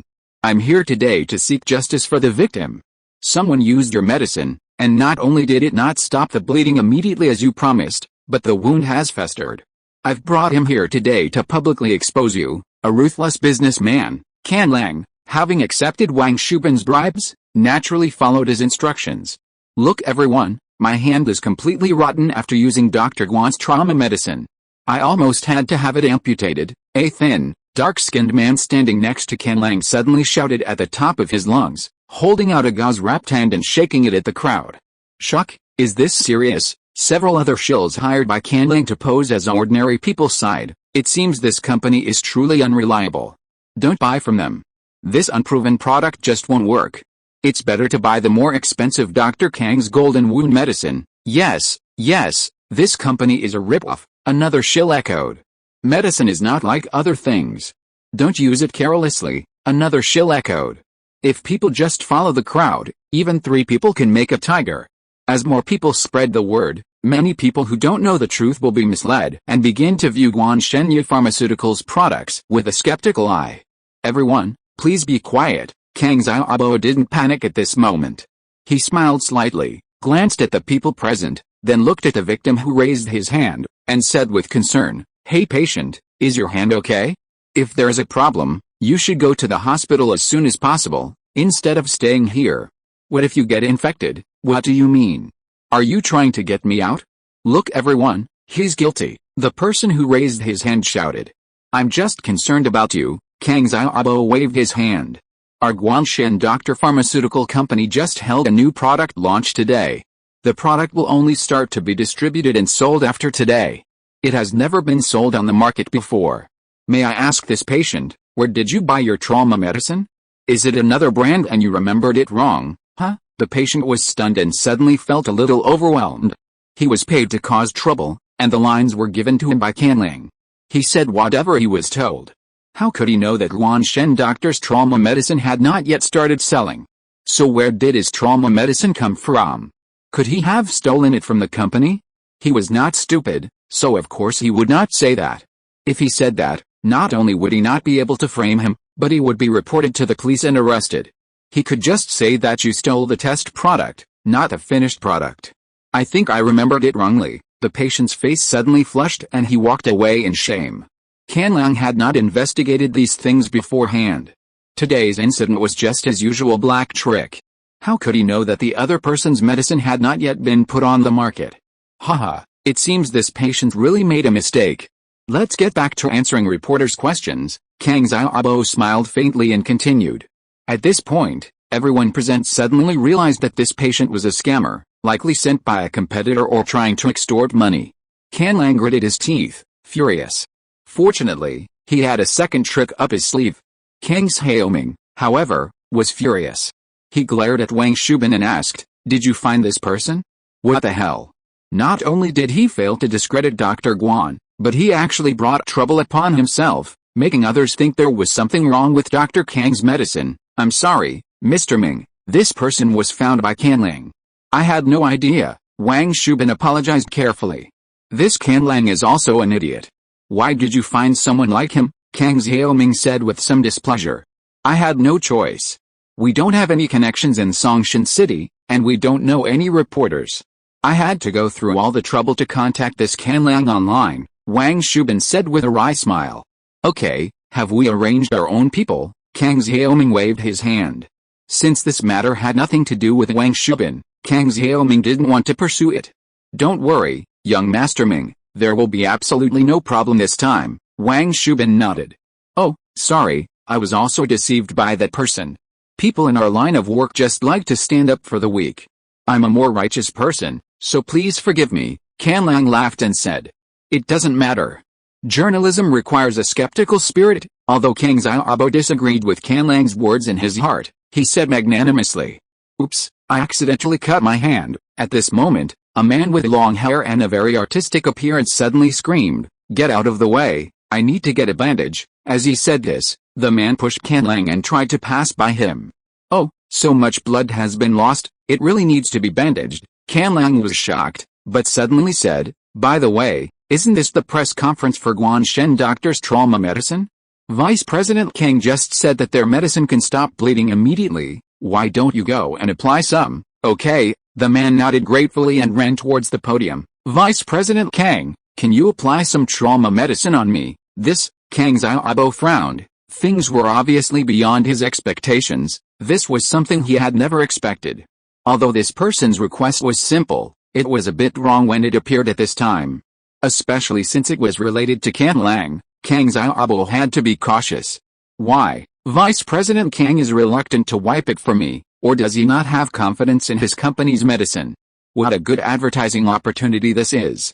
If your medicine is really good, then wouldn't I be a living advertisement?" Seeing Kang Xiaobo hesitate, the man immediately said, "Haha, then it's okay to apply some for you." At this time, Fatty Lai spoke. He took out a new bottle of Guanshen Doctor's Trauma Medicine and opened it.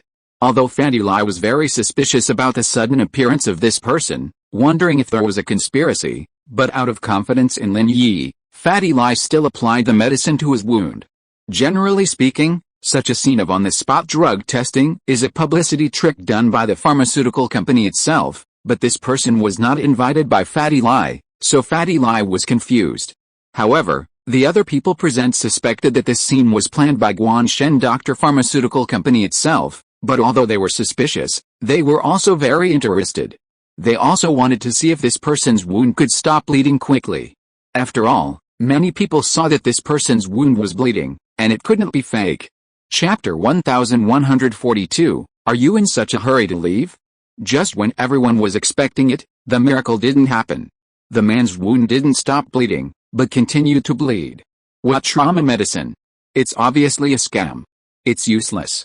Look, my hand is still bleeding, it's not getting any better. The man excitedly raised his bleeding hand and shouted to the people present, "Look, the medicine they used at the press conference was so ineffective, so what effect can the retail version on the market have?" Although most of the reporters present had a good impression of Guanshen Pharmaceutical Company, good impressions were good impressions. Now that the facts were in front of them, the bleeding did not stop, they still picked up their cameras to take pictures of the scene. Fatty Lai was a little dumbfounded. Why didn't it work? He had 100% trust in Lin Yi's medicine. Kang Xiaobo was also a little overwhelmed. He had little experience to begin with, and now an unexpected situation occurred. Naturally, he didn't know how to deal with it. The long-haired young man was still shouting, "What a bullshit, Dr. Guan. Is he a liar? He is totally useless? Look, my hand is still bleeding." Just when Kang Xiaobo was at a loss, Lin Yi's voice rang in Kang Xiaobo's ears. "This person is a hemophiliac, so he will bleed profusely. This has nothing to do with trauma medicine." In order to avoid accidents, Kang Xiaobo, Fatty Lai and Guan Zuman all wore wireless headphones in advance, so that Lin Yi could give them suggestions at any time. Kang Xiaobo heard this, and Fatty Lai and Guan Zuman also heard it. Kang Xiaobo and Fatty Lai didn't know much about hemophilia, but Guan Zuman was a doctor, so he knew the disease inside and out. After hearing Lin Yi's words, his eyes lit up. He stood up and said to the long-haired young man in a deep voice, "You are a hemophiliac. It's normal for your wound to bleed. Ordinary medicine will naturally not work for you." Although Guan Zuman couldn't be sure that this person was a hemophiliac just by looking at him, he trusted Lin Yi and knew how powerful he was, so he was so sure. Wow, the reporters in the audience were in an uproar. They hadn't expected this long-haired young man to be a hemophiliac. What kind of person was Guan Zuman? He was a medical authority in Songshan City. If he said it was, then it must be true. Some reporters didn't understand what hemophilia was, but that didn't matter. There were people around him who understood. After everyone exchanged ideas, they understood why hemophiliacs' wounds would bleed profusely. You're talking nonsense. How can I be a hemophiliac? Aren't you framing me?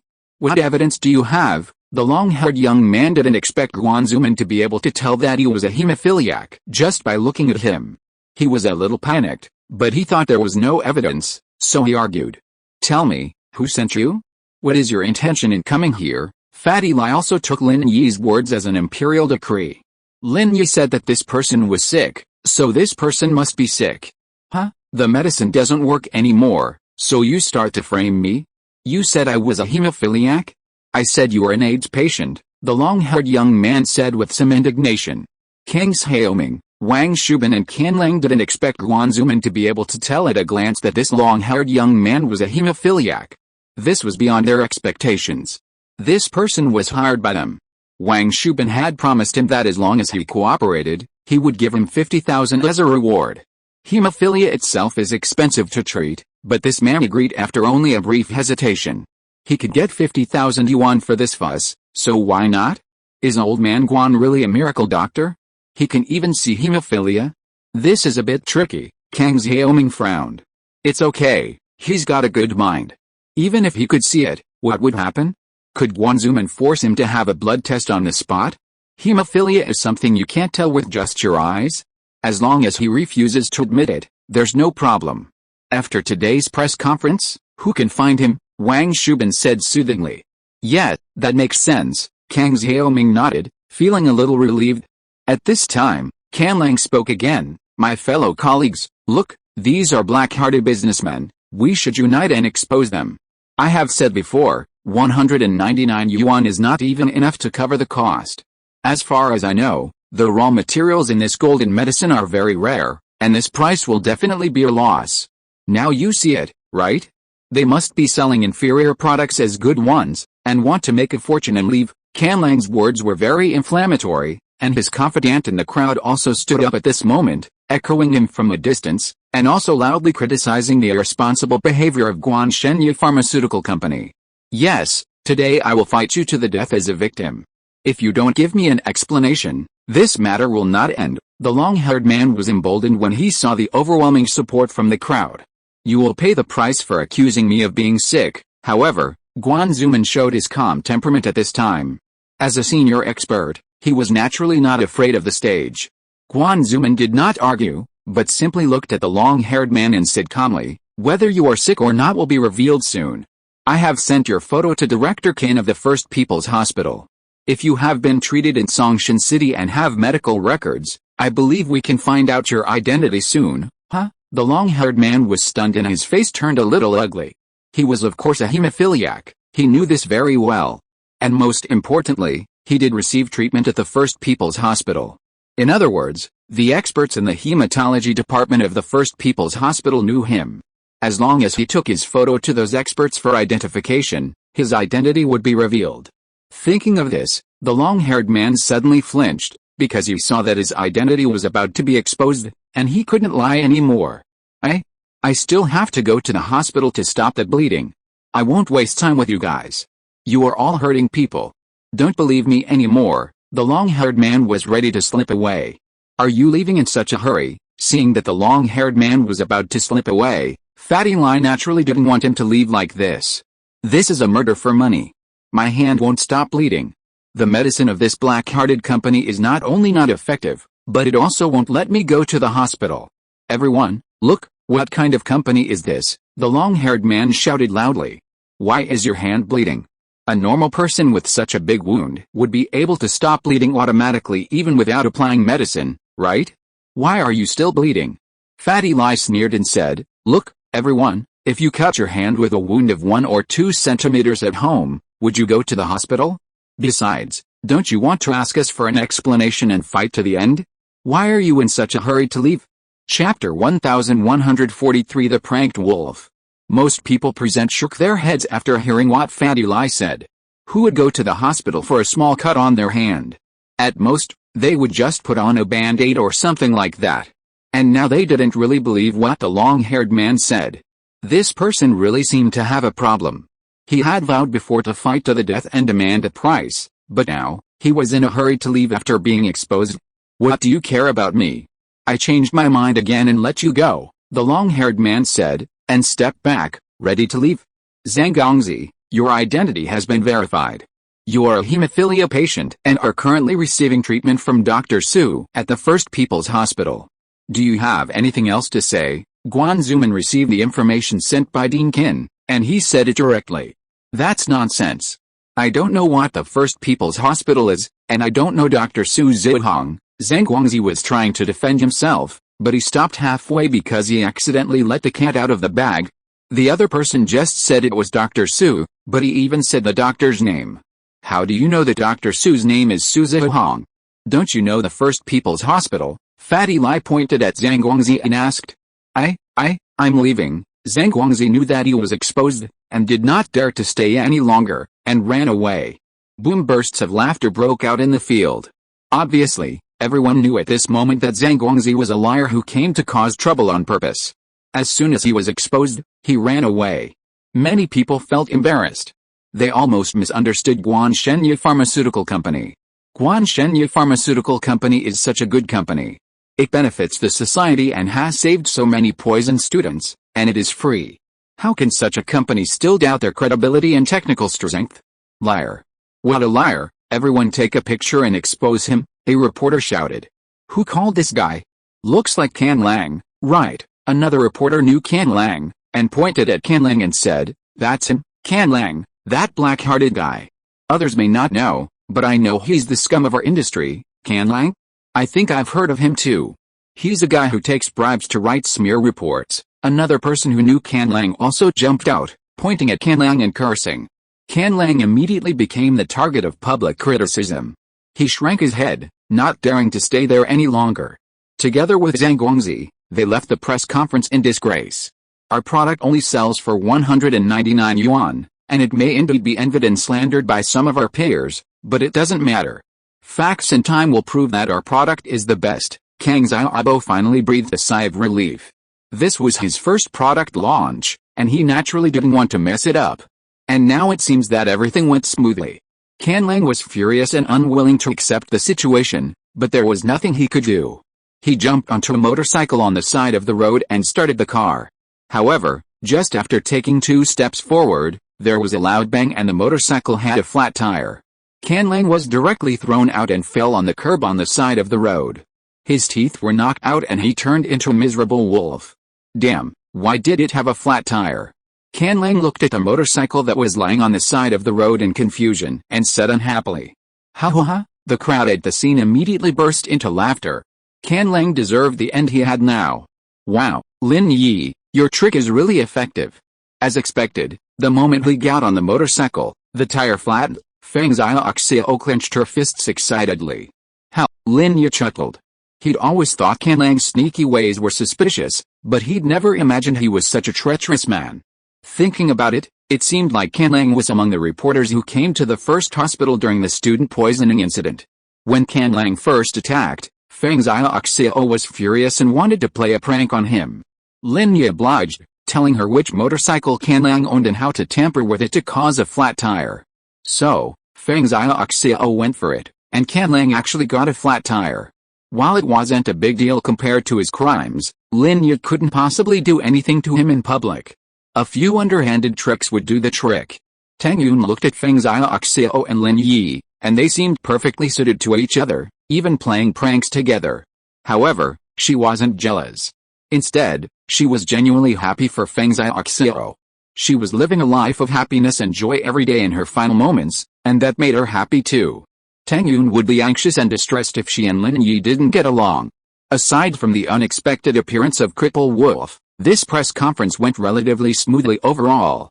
Kang Xiaobo continued to answer a few reporters' questions, and the conference concluded successfully. What kind of crap did you find? What kind of business are you running? Kang Xiaoming, seeing that things had gone wrong, was furious and began to criticize Wang Shubin. The success or failure of this matter also depended on his ability and status in the Kang family. He had just received the approval of Dr. Kang and wanted to continue working hard, but who knew that today would go wrong? Mr. Ming, I'm sorry. I didn't know things would turn out like this. That Guanzuman is really a bit of a shrewd person. He was able to tell Zhang Guangzi that Zhang Guangzi was a hemophiliac right away. We didn't expect that, Wang Shubin said with a bitter face. There's nothing wrong with our plan. This was an accident. That's right, it was an accident. What does it have to do with us? Kang Xiaoming thought about it and prepared to report it to his grandfather truthfully. After all, it was just an accident, something that was unforeseen. Wang Shubin breathed a sigh of relief. Kang Xiaoming finally didn't pursue the matter. Kang Xiaoming called his grandfather. Hello? Is that Grandpa? It's Xiaoming. Xiaoming, how are things going? Your plan is really good. When your uncle, your father and I told everyone about it, everyone applauded. Using hemophilia patients to cause trouble is simply amazing. Dr. Kang's laughter came from the other end of the phone. No ordinary external medicine is useful for hemophilia patients. Not to mention his trauma medicine, even our gold wound medicine is not easy to use. Grandpa, something unexpected happened, Kang Xiaoming said with a bitter face. I didn't expect Guanzuman to be so capable. He saw through the hemophilia patient. Chapter 1144. It's embarrassing to think about it. What did you say? Guanzuman identified the hemophiliac? How did he identify him? Dr. Kang was stunned and asked in disbelief. Hemophiliacs are usually diagnosed through blood tests in the hospital. How can they be diagnosed on the spot?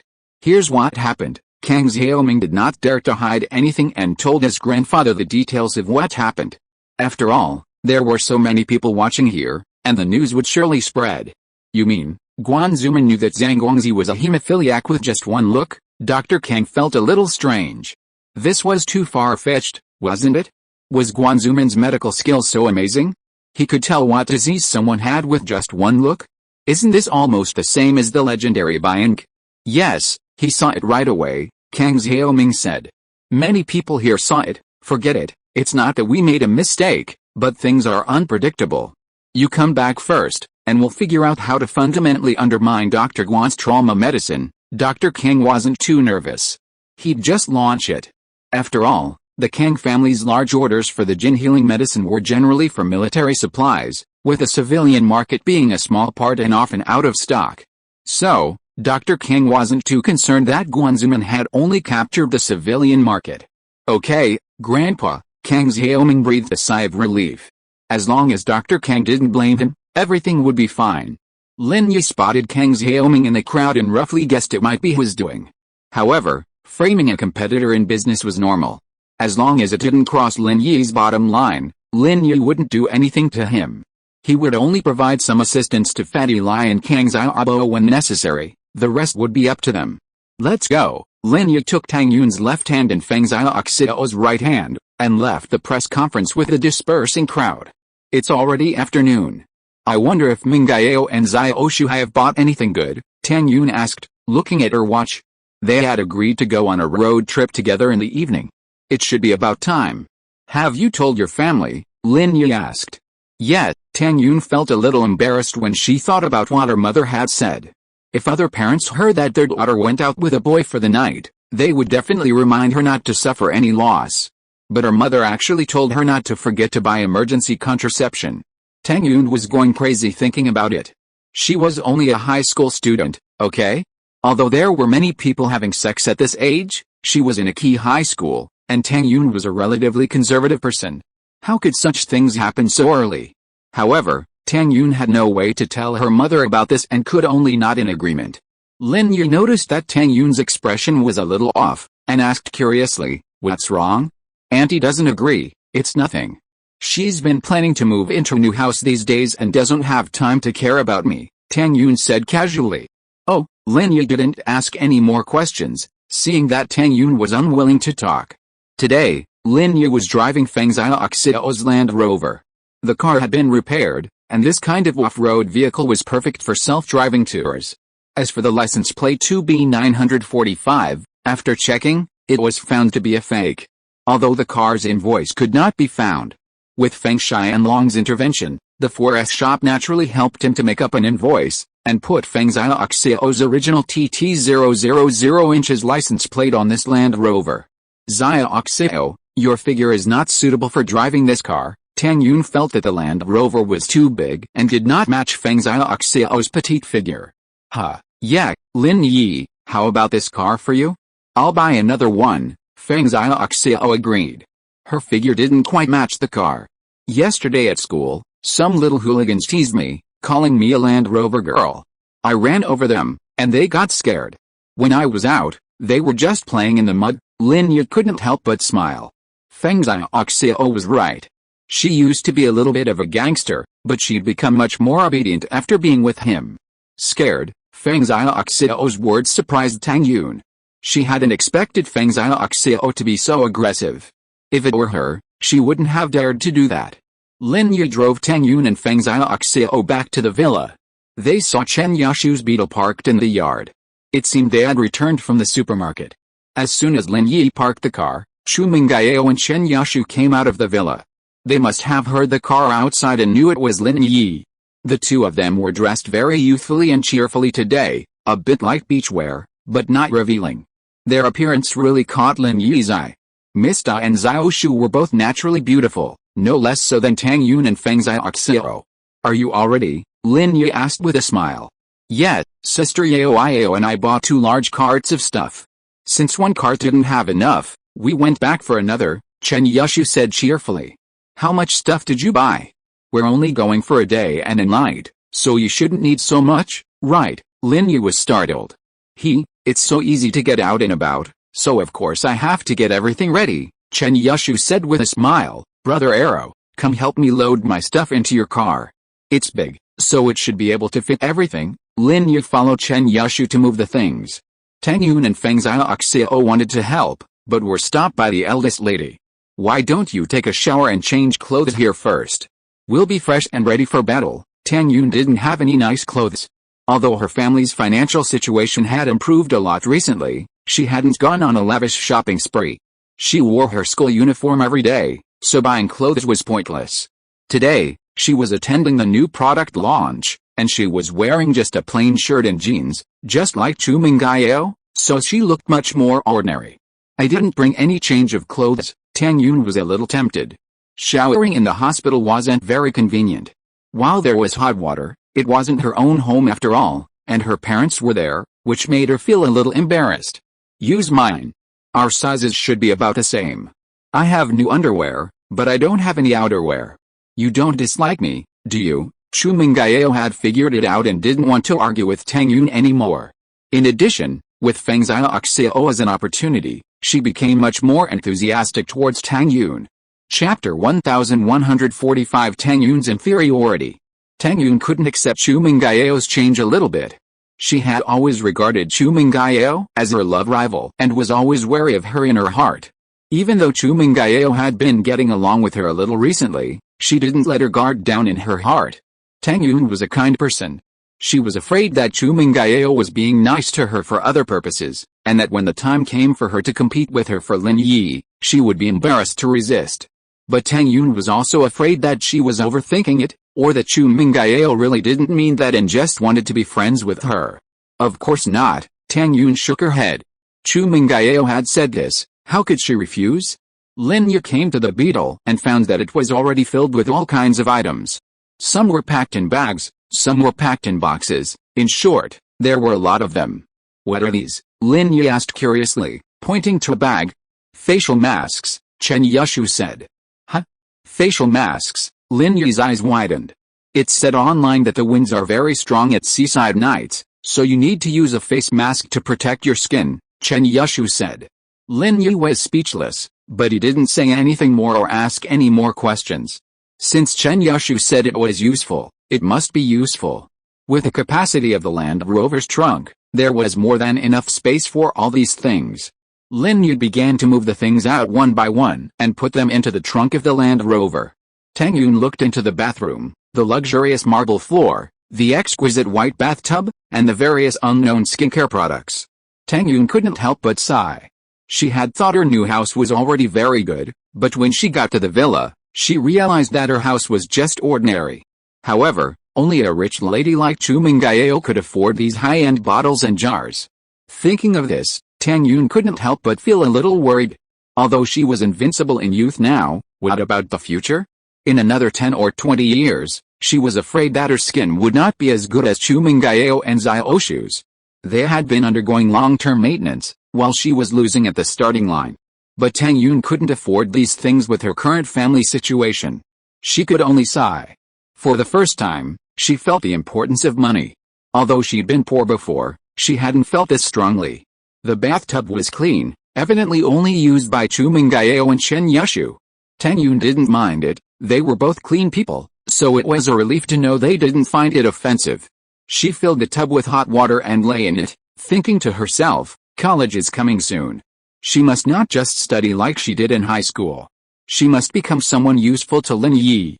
At the very least, she should get a part-time job at his company, earning some money while also helping him with his chores. Pengzhan had just showered that morning. She lived alone, so showering was convenient. After she and Chu Mengyao arranged things for Tang Yun, they returned to the yard to help Lin Yi load the car. While there was a lot of stuff, the four of them worked together and quickly loaded the Land Rover. Not far from the villa, a Ferrari sports car was parked on the roadside, with Xuanyuan and Suitor sitting inside. Lin Yi, this guy, really has the best of both worlds. He has four beauties by his side, and Xuanyuan said sourly, looking at the villa yard. That troublemaker Chen Yushu, it's better not to have her. Brother Wen, if you marry her, your life will be miserable. She'll drive you crazy, Suitor said soothingly. That's true. That girl is too fierce. I can't handle her. If I bring her back, my life might be in danger, and Xuanyuan nodded and said with deep conviction, by the way, have you bought everything? When we get to the beach, we'll show off and attract Chu Mengyao. I've asked Yang Ganglao to buy it. You can trust him to do it. This guy is very smart, Suitor said. Lin Yi naturally saw Xuanyuan's Ferrari on the street, but he felt a little amused. Going on a road trip to the beach in a sports car? Are you crazy? Can the chassis of that car drive onto the beach? But Lin Yi was not so kind as to remind them. After Chu Mengyao, Chen Yusu and Pengzhan finished moving their things, they went back to the living room of the villa to wait for Tang Yun. Lin Yi also followed them to watch TV in the living room. Not long after he sat down, the phone rang. It was Fatty Lai who called. Hello? Fatty Lai, did the press conference end smoothly? Lin Yi asked. Boss, the press conference ended smoothly, don't worry, Fatty Lai said. Today, thanks to you, boss, you saw the problem with Zhang Guangzi at a glance, otherwise the press conference would be in trouble. Have you found out who sent them? Lin Yi knew the mastermind behind the scenes, but Lin Yi didn't want to waste too much time on the company's affairs. After this time, Lin Yi planned to let go and let Fatty Lai and Kang Xiaobo handle it.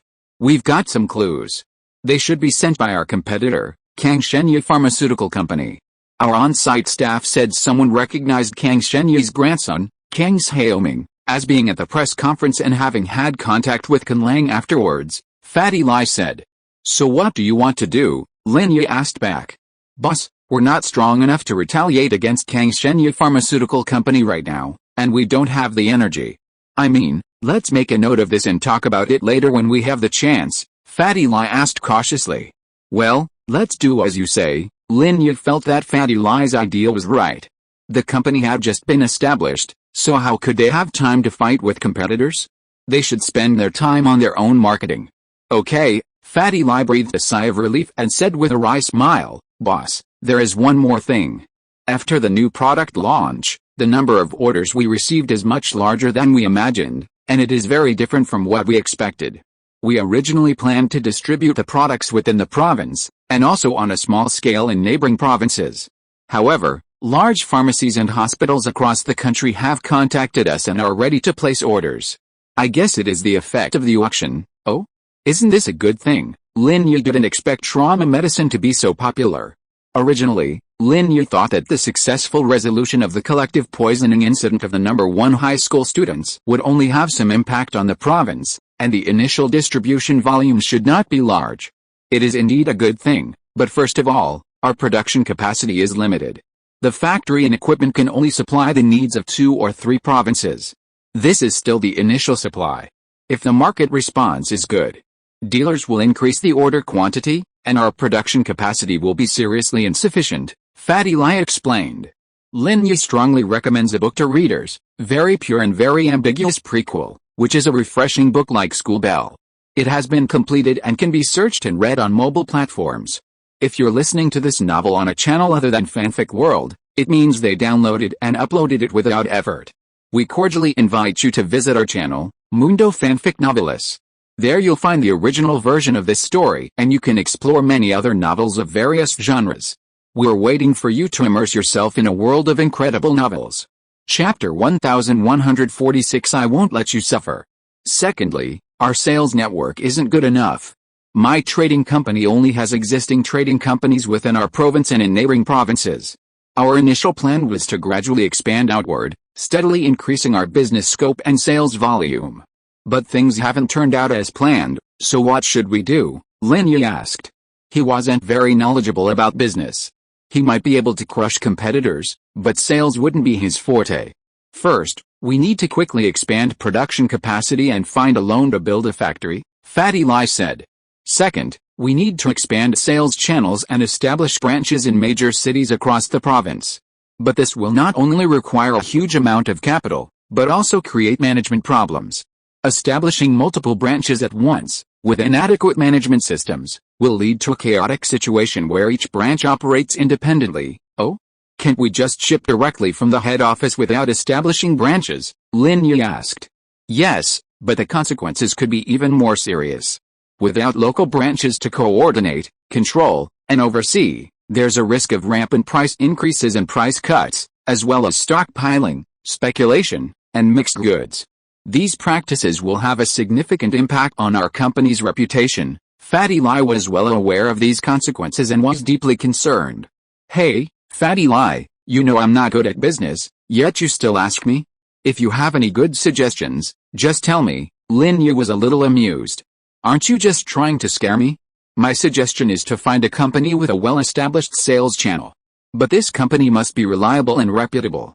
Otherwise, they'll control our sales channel, and we might end up in a situation where we're the client and the owner, and that's not what we want, Fatty Lai said. Okay, let's do as you say, Lin Yi nodded in agreement. But boss, I haven't decided on a partner yet. Business is like a battlefield, there are no permanent friends, Fatty Lai smiled bitterly. I can't think of anyone suitable right now, so I called to discuss it with you. Well, let me see, Lin Yi said with a wry smile. Lin Yi's acquaintance with entrepreneurs was limited. Besides Chu Pengzhan, there weren't any friendly companies in Songshan City. Okay, I'll look into the loan financing issue first, Fatty Lai was just asking. If Lin Yi was truly at a loss, he would have to use the contract to control this sales company. However, this kind of cooperation based on mutual suspicion is not a long-term solution and cannot achieve the greatest win-win situation. Shortly after Lin Yi hung up, the phone rang again. Thinking it was Fatty Lai calling again or Kang Xiaobo, Lin Yi answered without a second thought. Hello, Dr. Lin? This is Liu Xianyi. Liu Xianyi's deep voice came from the other end of the line. Oh? Mr. Liu? Hello. Lin Yi was a little surprised. Why did Liu Xianyi call him at this time? Lin Yi had a good impression of Liu Xianyi, especially since he had lent him money without hesitation before. This made Lin Yi think Liu Xianyi was a good person, so he accepted him as a friend. Dr. Lin, I heard that your company officially launched a new product today. Congratulations, Liu Xianyi said with a smile. I've sent a small gift. I sent a check in a red envelope to your company. Oh? Thank you so much. Lin Yi didn't expect Liu Xianyi to send a gift. Lin Yi was a little surprised. However, since Liu Xianyi was being nice, Lin Yi didn't feel the need to hit someone so politely, so he accepted it with a smile. You're so thoughtful. I originally wanted to come over in person to congratulate him, but considering it was a new product launch, not an opening ceremony, it wouldn't make sense for me to attend, so I didn't go, Liu Xianyi said cautiously. Liu Xianyi, and the old man discussed for a long time whether the Liu family should send someone to the new product launch. In the end, it was Liu Jinghan who suggested not attending but giving a red envelope, which the old man agreed to. After all, the Liu family wanted to please Lin Yi and establish a long-term friendship with him. They planned to give him the Liu family's business channels for free. If they showed up at the auction, it would seem a bit too active, as if there was some premeditated conspiracy, which would be bad. After all, Lin Yi hadn't agreed to the Liu family's business channels yet. Now it seemed that Lin Yi was very happy with the red envelope sent by the Liu family, and Liu Xianyi was relieved. It's a nice gesture, Lin Yi smiled and said. By the way, Mr. Liu, I need to consult you about something. Please tell me, Dr. Lin. What's the point of consulting? I'll tell you everything Dr. Lin wants to know, Liu Xianyi said quickly. Look, My pharmaceutical company wants to establish branches and sales channels across the country, but right now our main focus is expanding our factory and increasing production capacity. We don't have the energy to build sales channels anymore. I want to find a reliable partner to take charge of sales first." Lin Yi just happened to tell Liu Xianyi about what Fatty Lai had brought up. Liu Xianyi definitely had more contacts than Lin Yi. "Oh? You want to find a partner to take charge of sales channels?" Liu Xianyi was stunned, instantly surprised and delighted. The Liu family had already had this idea, and they were unsure how to approach Lin Yi, but Lin Yi made this request first. How could this not make Liu Xianyi happy? After being surprised, Liu Xianyi quickly said, "Dr. Lin, our Liu family is a business family. If you don't mind, our Liu family's business channels can be used by you for free. And the management can be completely under your management. We don't participate in decision-making, only in operations. As for profits, our Liu family will not take a penny, but the normal expenses of personnel will need to be borne by your side." Mr. Liu, are you serious? Liu Xianyi's words surprised Lin Yi. Lin Yi didn't expect Liu Xianyi to recommend himself and offer such favorable conditions. Not only did it dispel Fatty Lai's concerns, but the Liu family didn't want a penny of profit. Of course, Lin Yi roughly understood Lin Yi's thoughts. The Liu family probably saw his potential and wanted to make friends with him. "Of course I'm serious," Liu Xianyi said with a smile. "Dr. Lin, when have I ever joked? I really want to do something for you. Although in the eyes of Dr. Lin, Liu Xianyi, am just a small figure, but I, Liu Xianyi, really regard Dr. Lin as a friend and benefactor." "Okay. In that case, I won't refuse, but I won't let you suffer any loss," Lin Yi said lightly. "There will be no profit from the sales, but every year I will give you some pills in return, including the hardcover edition of the longevity and detoxification pills and the trauma medicine." Chapter 1147. I am behind the scenes. This, Liu Xianyi was suddenly extremely excited. That's a longevity and detoxification pill. One pill is worth 3 or 400 million yuan. And there is also a hardcover version of the trauma medicine. This is just 2 of them. According to Lin Yi, he will also give some other pills. This deal is simply a bargain. These are rare and valuable things. Other families want to get them but can't, but his Liu family has them all at once. It's totally worth it. The niece's suggestion is really great. Being a younger brother is awesome. No wonder Fatty Lai is so awesome. It turns out that the benefits are so many. Dr. Lin, then I won't refuse. You can use our Liu family's resources at will. Liu Xianyi took a deep breath and said calmly. He was so happy in his heart. That's it. You contact Fatty Lai to discuss the specific matters. I'm just a hands-off boss and don't know much about these things, Lin Yi said with a smile. Lin Yi was still in the probationary stage with Liu Xianyi and couldn't yet trust him to the same degree as Fatty Lai, so he was only offering him a few sweet treats.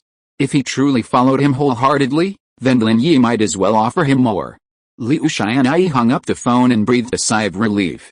It seemed Lin Yi still had a good impression of the Liu family and was gradually accepting him. Previously, Liu Xianyi had agreed with Liu Jing'an's proposal that the Liu family become Lin Yi's subordinates, but that was for the greater good. He hadn't personally accepted it. But now, Liu Xianyi truly felt that this subordinate was truly a good person. If he could get those top-grade elixirs right from the start, wouldn't he be able to get even more and better things in the future? Brother, why don't you take this opportunity to propose a few conditions? The Liu family members were listening in on Liu Xianyi's call, and Liu Xianyi also heard what he said. He didn't understand why, since Lin Yi had proactively proposed finding a partner, Liu Xianyi didn't take the opportunity to add a price tag, instead offering it for free. Wasn't that foolish?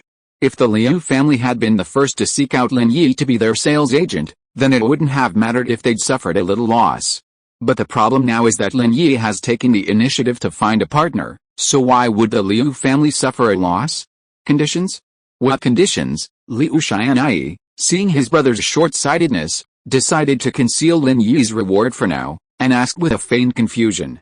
Brother, if our Liu family had taken the initiative to seek out Lin Yi to be their sales agent, then it wouldn't have mattered if our Liu family had suffered a little loss. But the problem now is that Lin Yi has taken the initiative to seek out our Liu family, so why should we suffer a loss without asking for anything in return? Liu Xianyi frowned and said, Brother, your brain really isn't suited to business, haha. Liu Zhan, who burst into laughter at this time, looking at his granddaughter Liu Jing'an. Jingjing, tell me, who was right in this matter, your uncle or your father? Dad, my uncle is definitely not suited to business. Liu Jing'an's words made Liu Xianli smile. His daughter was still on his side. But upon hearing the second half of his daughter's words, Liu Xianli's expression changed again. But Dad, your mind is only suited to simple business. What do you mean? Liu Xianli frowned. Although he didn't quite understand his daughter's meaning, he knew it wasn't a good thing. Jingjing is right. Xianli, you're only suited to simple business, Liu Zhan said with a smile. From a business perspective, our Liu family has suffered a loss this time. But from a long-term emotional investment, our Liu family has earned Lin Yi's recognition. This, Liu Xianli hesitated. There was no denying that his father's words were correct, but his vision was limited to that of an ordinary businessman, not a successful entrepreneur. Besides, I guess Lin Yi must have given our Liu family some benefits. Isn't that right, uncle? Liu Jinghan's beautiful eyes turned and looked at Liu Xianli. Haha, Jingjing is very smart. That's right, Lin Yi did promise our Liu family some benefits. Liu Xianli smiled, not expecting his niece to hit the nail on the head. Brother, Lin Yi also gave our Liu family some benefits? Why didn't you tell us? Liu Xianli was stunned and asked quickly. Brother, what benefits did Lin Yi promise us? Lin Yi promised to give our Liu family some elixirs every year in return, including the hardcover edition of the longevity and detoxification pill and the trauma medicine. Do you think our Liu family's efforts have been rewarded this time? Liu Xianli said with a smile. The longevity and detoxification pill? Just this one pill is enough for our efforts. And we get it every year. It's totally worth it, even more profitable than charging some channel fees. Liu Xianli smiled when he heard Liu Xianli's words. The longevity and detoxification pill is a priceless item. The Liu family can get one every year. Isn't that amazing? If they can't use it themselves, they can sell it to friendly families. That will be the Liu family's bargaining chip. Thinking of this, Liu Xianli nodded deeply and said, Brother, you are still amazing. If we take the opportunity to put forward conditions this time, Lin Yi will definitely not agree to these benefits for us. Xianli, in fact, if you are asked to take over the business, you are a good talent, but if we want to push our Liu family to the top, we still have to rely on Jingjing. But Jingjing will get married sooner or later, Liu Xianli sighed. Although it is the same for ordinary families nowadays to have boys or girls, for aristocratic families, boys are more valued. After all, only boys can carry on the family line and keep the family name. But it is different for girls. After getting married, the children will follow the surname of the outsider, unless they marry into the family. I won't get married, I will stay with Grandpa, Liu Jing'an said a little embarrassedly. Girls have to get married after all. How can they not get married? Liu Xianli glared at his daughter. Although his daughter not getting married can maximize the interests of the Liu family, watching his daughter live alone for the rest of her life is not what a father wants. Liu Jing'an stuck out her tongue, revealing her quirky little girl side. After all, she was just a child. Although she had good business skills and was usually very smart, her age was there, and she liked the things that ordinary girls liked. I think this time, let Jingjing be responsible for the cooperation with Lin Yi. Liu Xianli was afraid that his brother's mind would go wrong again, and if he offended Lin Yi, it would be a loss. I still don't show up, Liu Jing'an said first and shook her head. It's better for me to stay behind the scenes. Chapter 1148. Sorry. When Liu Jing'an was helping Liu Xianli run the company, she had also stayed behind the scenes. While the outside world believed it was Liu Xianli's achievement, few knew it was actually Liu Jing'an's. Of course, the aristocratic families knew all this. Alright, Xianli, just be careful not to offend Lin Yi. Liu Zhan made the final decision. Jingjing doesn't show up now, maybe she'll be of great use later. Liu Jing'an's face flushed slightly, knowing her grandfather had seen through her thoughts. Indeed, she had intended to approach Lin Yi under a different identity because she was curious about him and wanted to meet him privately to see what kind of person he was. Liu Jing'an was puzzled. How could this person survive until now? He had offended the three hidden aristocratic families, the Yu, Zhao, and Pai families, and yet he was still alive and well, unharmed. This was the first person of the opposite sex who had intrigued Liu Jing'an. Liu Jing'an was a smart girl, and ordinary people wouldn't take her seriously, But Lin Yi had indeed piqued her interest. Of course, this interest does not mean love. Liu Jing'an is just curious about Lin Yi. Liu Xianli did not understand what his father meant. He thought that his father wanted to use his daughter as a trump card or something, and then launch it at the critical moment.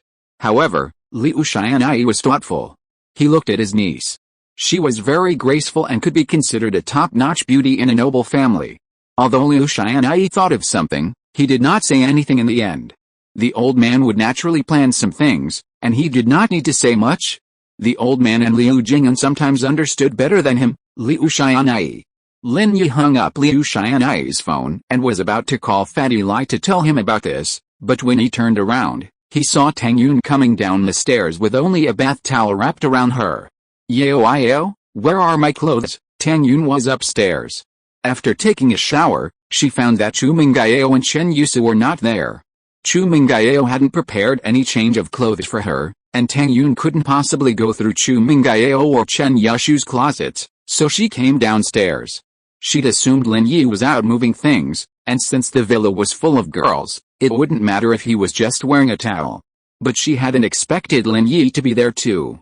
Tang Yun stood on the stairs, naked except for a towel. From Lin Yi's angle, he could clearly see her voluptuous figure, which made his breath quicken. When they were together, the most intimate gestures were just holding hands and kissing, but now, seeing Tang Yun naked, Lin Yi's heartbeat quickened. Tang Yun came downstairs and spotted Lin Yi. Seeing his strange expression, she followed his gaze and blushed.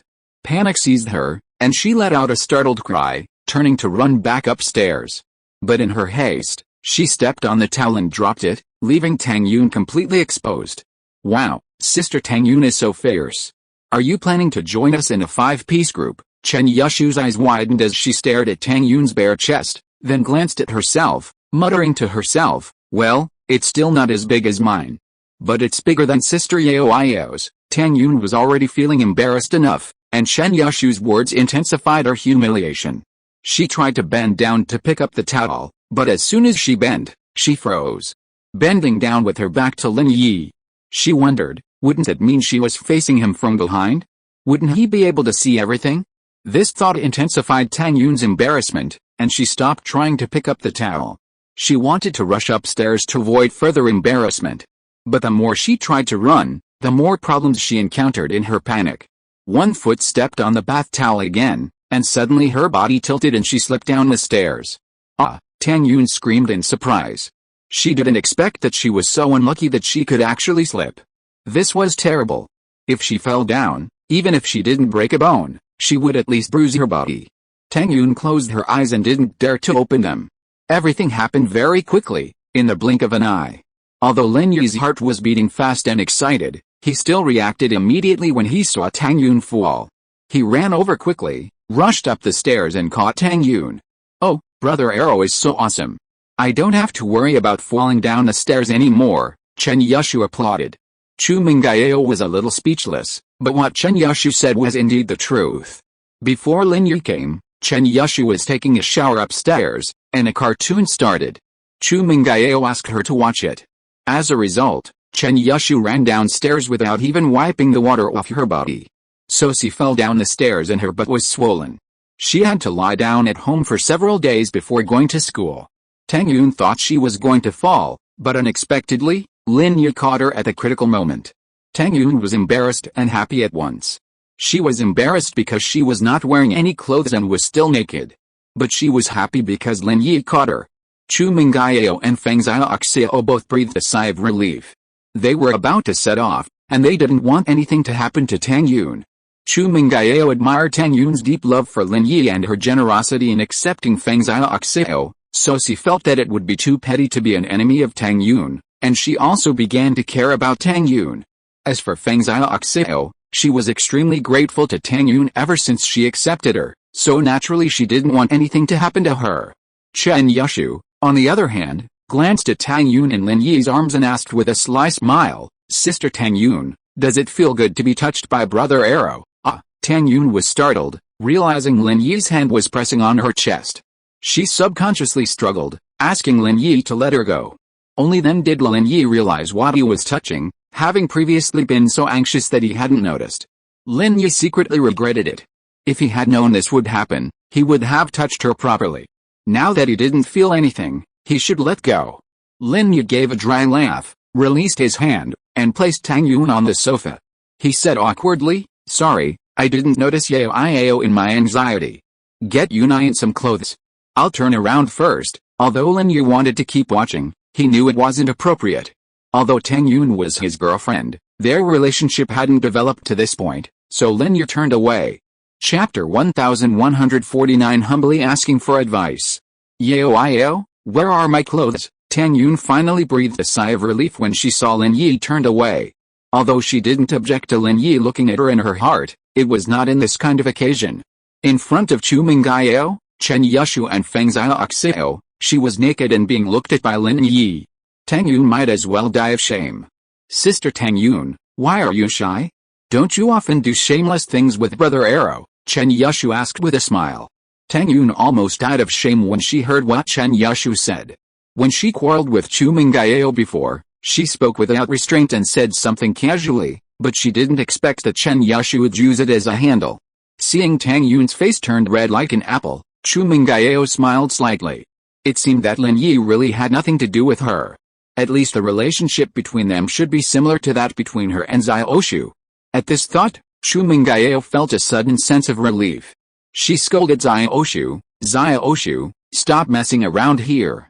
If you say anything more, I'll tear your mouth apart." Ouch! Chen Yushu instinctively touched her mouth, not wanting to say anything more.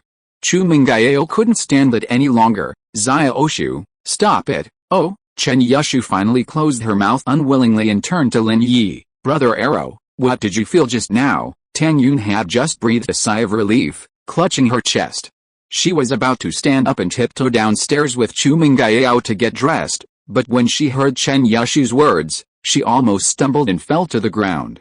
Lin Yi had just breathed a sigh of relief, but was surprised when Chen Yushu came over and asked such a question, which made him feel embarrassed. "No feeling," Lin Yi said angrily. "How about comparing it to mine?" Chen Yushu continued. "Huh?" Lin Yi's eyes widened in shock. Comparing it to her? When did he touch her? He couldn't say that. Lin Yi subconsciously turned his head and glanced at Tang Yun out of the corner of his eye. Tang Yun, on hearing Chen Yushu's words, subconsciously slowed down her pace and looked towards Lin Yi. As a result, their eyes met, and Tang Yun was immediately embarrassed. Because she hadn't put on any clothes yet. Chu Mengyao couldn't stand it any longer. "Xiaoshu, stop talking nonsense." "Oh." Chen Yushu finally shut up unwillingly. Tang Yun went upstairs and breathed a sigh of relief. She patted her chest and said, "I was really scared today. Xiaoshu is just like that. Don't take it to heart. You'll get used to it. She doesn't have any bad intentions. She likes to joke around with people. In fact, in front of Lin Yi, she always teases me." Chu Mengyao smiled and looked at Tang Yun. Thinking of her relationship with Lin Yi, Chu Mengyao suddenly felt a little envious. "Well, I know she's not a bad person," Tang Yun nodded. "She's very cute." Entering the dressing room, Chu Mengyao opened the wardrobe and said to Tang Yun, "You choose. Anyone will do." "Oh, so many." Tang Yun suddenly felt dazzled. The wardrobe was full of all kinds of clothes. Tang Yun had never thought that a girl could have so many beautiful clothes. She was almost like a princess in a fairy tale. "Yunayan, what size clothes do you wear?" The two people had different body shapes, so the sizes of the clothes were naturally different, so Chu Mengyao asked when she took them. "I'm wearing an L," Tang Yun said a little embarrassedly. "I only have an M. So I guess you can't fit into it." Chu Mengyao glanced at Tang Yun with some envy. "I remember you weren't this tall before." Tang Yun was a little embarrassed. She hadn't been this tall before. It was just that before she met Lin Yi, her family was poor. She didn't eat well, which affected her growth. Now that she's eating well and getting enough nutrition, she's suddenly grown taller. It's mainly because she's in the growth stage, so it's not surprising that she's grown taller again. "Did you take some kind of height-enhancing medicine?" Chu Mengyao finally couldn't help but wonder. She used to be about the same size as Tang Yun, but now that she'd been surpassed by her, she felt a little disappointed. Tang Yun was startled. She hadn't expected Chu Mengyao to be so observant, and she felt a little embarrassed. She stammered, "I've just been eating and drinking well lately. I didn't expect my growth to increase again and I've grown taller." "Oh, is that okay?" Chu Mengyao was speechless. She thought there was some secret trick, but it turned out it was just eating and drinking well. So, there is no hope for me. Yes, Tang Yun saw what Chu Mengyao was thinking and said with a blushing face, actually, Yao, you are also very tall. There is no use being this tall, forget it, I am good enough, Chu Mengyao said bitterly, there is no t-shirt that can wear you. Otherwise, you should wear the previous one. I put it in the washing machine. It hasn't been washed yet. I will go get it for you. As for outerwear, I have large sizes here. You can pick any one. Yeah, Tang Yun nodded. This was the only way. Chu Mengyao retrieved Tang Yun's old clothes and gave them to her. After she dressed, she began helping her choose a coat. Tang Yun was initially shy, but, succumbing to Chu Mengyao's urging, she tried on one outfit after another. Lin Yi waited until Tang Yun had gone upstairs before turning back and seeing Chen Yashu and Feng Xiaoxiao tiptoeing up. He immediately stopped them, saying, stop messing around. Sit down for a while, or I won't be taking you upstairs. Oh, Chen Yashu had wanted to go upstairs to see what was going on, but Lin Yi spotted her and gave up. Feng Xiaoxiao, who had been joining Chen Yashu to see the fun, decided not to go. After a while, footsteps were heard on the stairs. Everyone looked up and saw Tang Yun and Chu Mengyao coming down. Tang Yun was wearing a bright yellow long jacket, cropped shorts, and sunglasses, giving her a rather beachy vibe. This time, her outfit was almost the same as Chu Mengyao and Chen Yashu's. Although Lin Yi knew that Tang Yun was no worse than Chu Mengyao and Chen Yashu, she was still eye-catching after dressing up. What do you think, Lin Yi? Isn't Tang Yun beautiful? Chu Mengyao was a little proud. This was her masterpiece. Well, very beautiful. Thank you, Yao. Lin Yi didn't expect that the eldest lady could get along so well with Tang Yun. Although this was partly because he saved the Chu family from danger last time, the eldest lady herself had come to her senses, which made Lin Yi very relieved. Chapter 1150. The car is scratched. As long as they didn't argue, Lin Yi could continue to live in the villa with peace of mind. As for his relationship with the eldest lady and Xiao Shu, Lin Yi hadn't considered it yet. He would just let it go. Lin Yi didn't know if he was still their henchman and bodyguard. If he remembered correctly, Lin Yi had already resigned from Chu Pengzhan last time, and the reason he stayed again was because of a promise he made to Chen Yashu. He stayed as a friend, almost. Why thank me? I have too many clothes to wear anyway. Let's wear them together from now on, otherwise they will be wasted, Chu Mengyao said calmly, her words and her heart not in the slightest. Lin Yi smiled. The eldest lady was always like this, kind to others but with a nonchalant look. It was the typical example of helping others but not taking it back. It was quite interesting. Shall we go then? I can't wait, Feng Xiaoxiao said anxiously. Okay, let's go, Lin Yi nodded. The five of them left the villa. Chu Mengyao told General Weiwu to look after the house and lock the door. When it came to the question of who would take the passenger seat, the eldest daughter, Xiao Shu, and Tang Yun tacitly agreed to give the seat to Feng Xiaoxiao. They were all well aware of Feng Xiaoxiao's situation, and their trip was to fulfill one of her wishes. So, their sole purpose was to make her happy, and even Xiao Shu didn't argue with her. Lin Yi's Land Rover was in front, and Jianwen's Ferrari followed behind, and at the very back was Yang Ganglau's Audi Q7. They didn't shy away, simply following behind, as if they were a traveling convoy. Sister Yao, and Jianwen's car is catching up, Chen Yashu said to Chu Mengyao, glancing behind them. I see. Let them do whatever they want, the eldest daughter frowned, but didn't say anything more. Lin Yi, husband, you should take the dirt roads later. If they come in a sports car, we'll just drive them to death, Feng Xiaoxiao snorted. Ha, I was just about to say that, Chen Yashu exclaimed. Lin Yi smiled, turned the steering wheel, and chose the most dilapidated dirt road leading to the sea in Songshan city. This road is rarely used by cars. It's only used by farm vehicles going to town to sell vegetables in the morning and evening. The only other vehicles that use it are freight trucks that aren't allowed on the main roads. This road is the kind that becomes a road due to frequent use, and there's no official maintenance, so the road condition is naturally very poor. While this isn't a problem for an off-road vehicle like a Land Rover, it's a bit of a challenge for an Jianwen sports car. Brethren, why is this road so bad? I can't keep up, Su Taizao, Driving a sports car, complained Xuanyuan as the road became increasingly difficult. I only let you drive when the road is bad. I'd drive myself if the road was better. Weren't you the king of the underground racetrack in Songshan City? Why are you losing your way now? And Xuanyuan glared at him and said, hurry and keep up. Don't lose me. This is my once-in-a-lifetime chance to pick up girls. Don't let you waste it. Yes, Su Taizao had no choice but to bite the bullet and continue driving. However, the road was truly difficult, especially for a sports car. They are still following. Pengzhan was a little surprised. On this kind of road, how could Xuanyuan still keep up?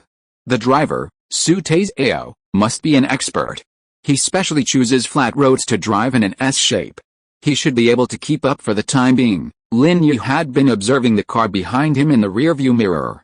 Although Su Taizao could barely keep up, it was very difficult for him to follow. It was extremely difficult. Click with a loud noise, Su Taizao stopped the car and said to Xuanyuan with a bitter face, Brethren, it's bad. The chassis is scratched. It seems that something was scratched. Ah. Can't you watch your driving? Don't you have eyes? And Xuanyuan was furious when he heard that the car broke down. If the car broke down at this time, wouldn't it be a rip-off? It's great that we can drive this far on this kind of road. The chassis of our car is too low, Su Taizao said with a wry smile. Why didn't you say it earlier? What should we do now? And Xuanyuan didn't feel sorry for the car. For someone like him who makes a fortune every day, what does a sports car mean? But now that the trip has been delayed, that's troublesome. How about we take Yang Ganglao's Q7 and let him wait here for the tow truck? Su Taizao suggested.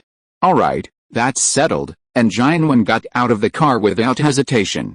Su Taizao talked to Yang Ganglao, and Yang Ganglao naturally stayed behind to wait for the tow truck, giving the Q7 to Xuanyuan and Su Taizao.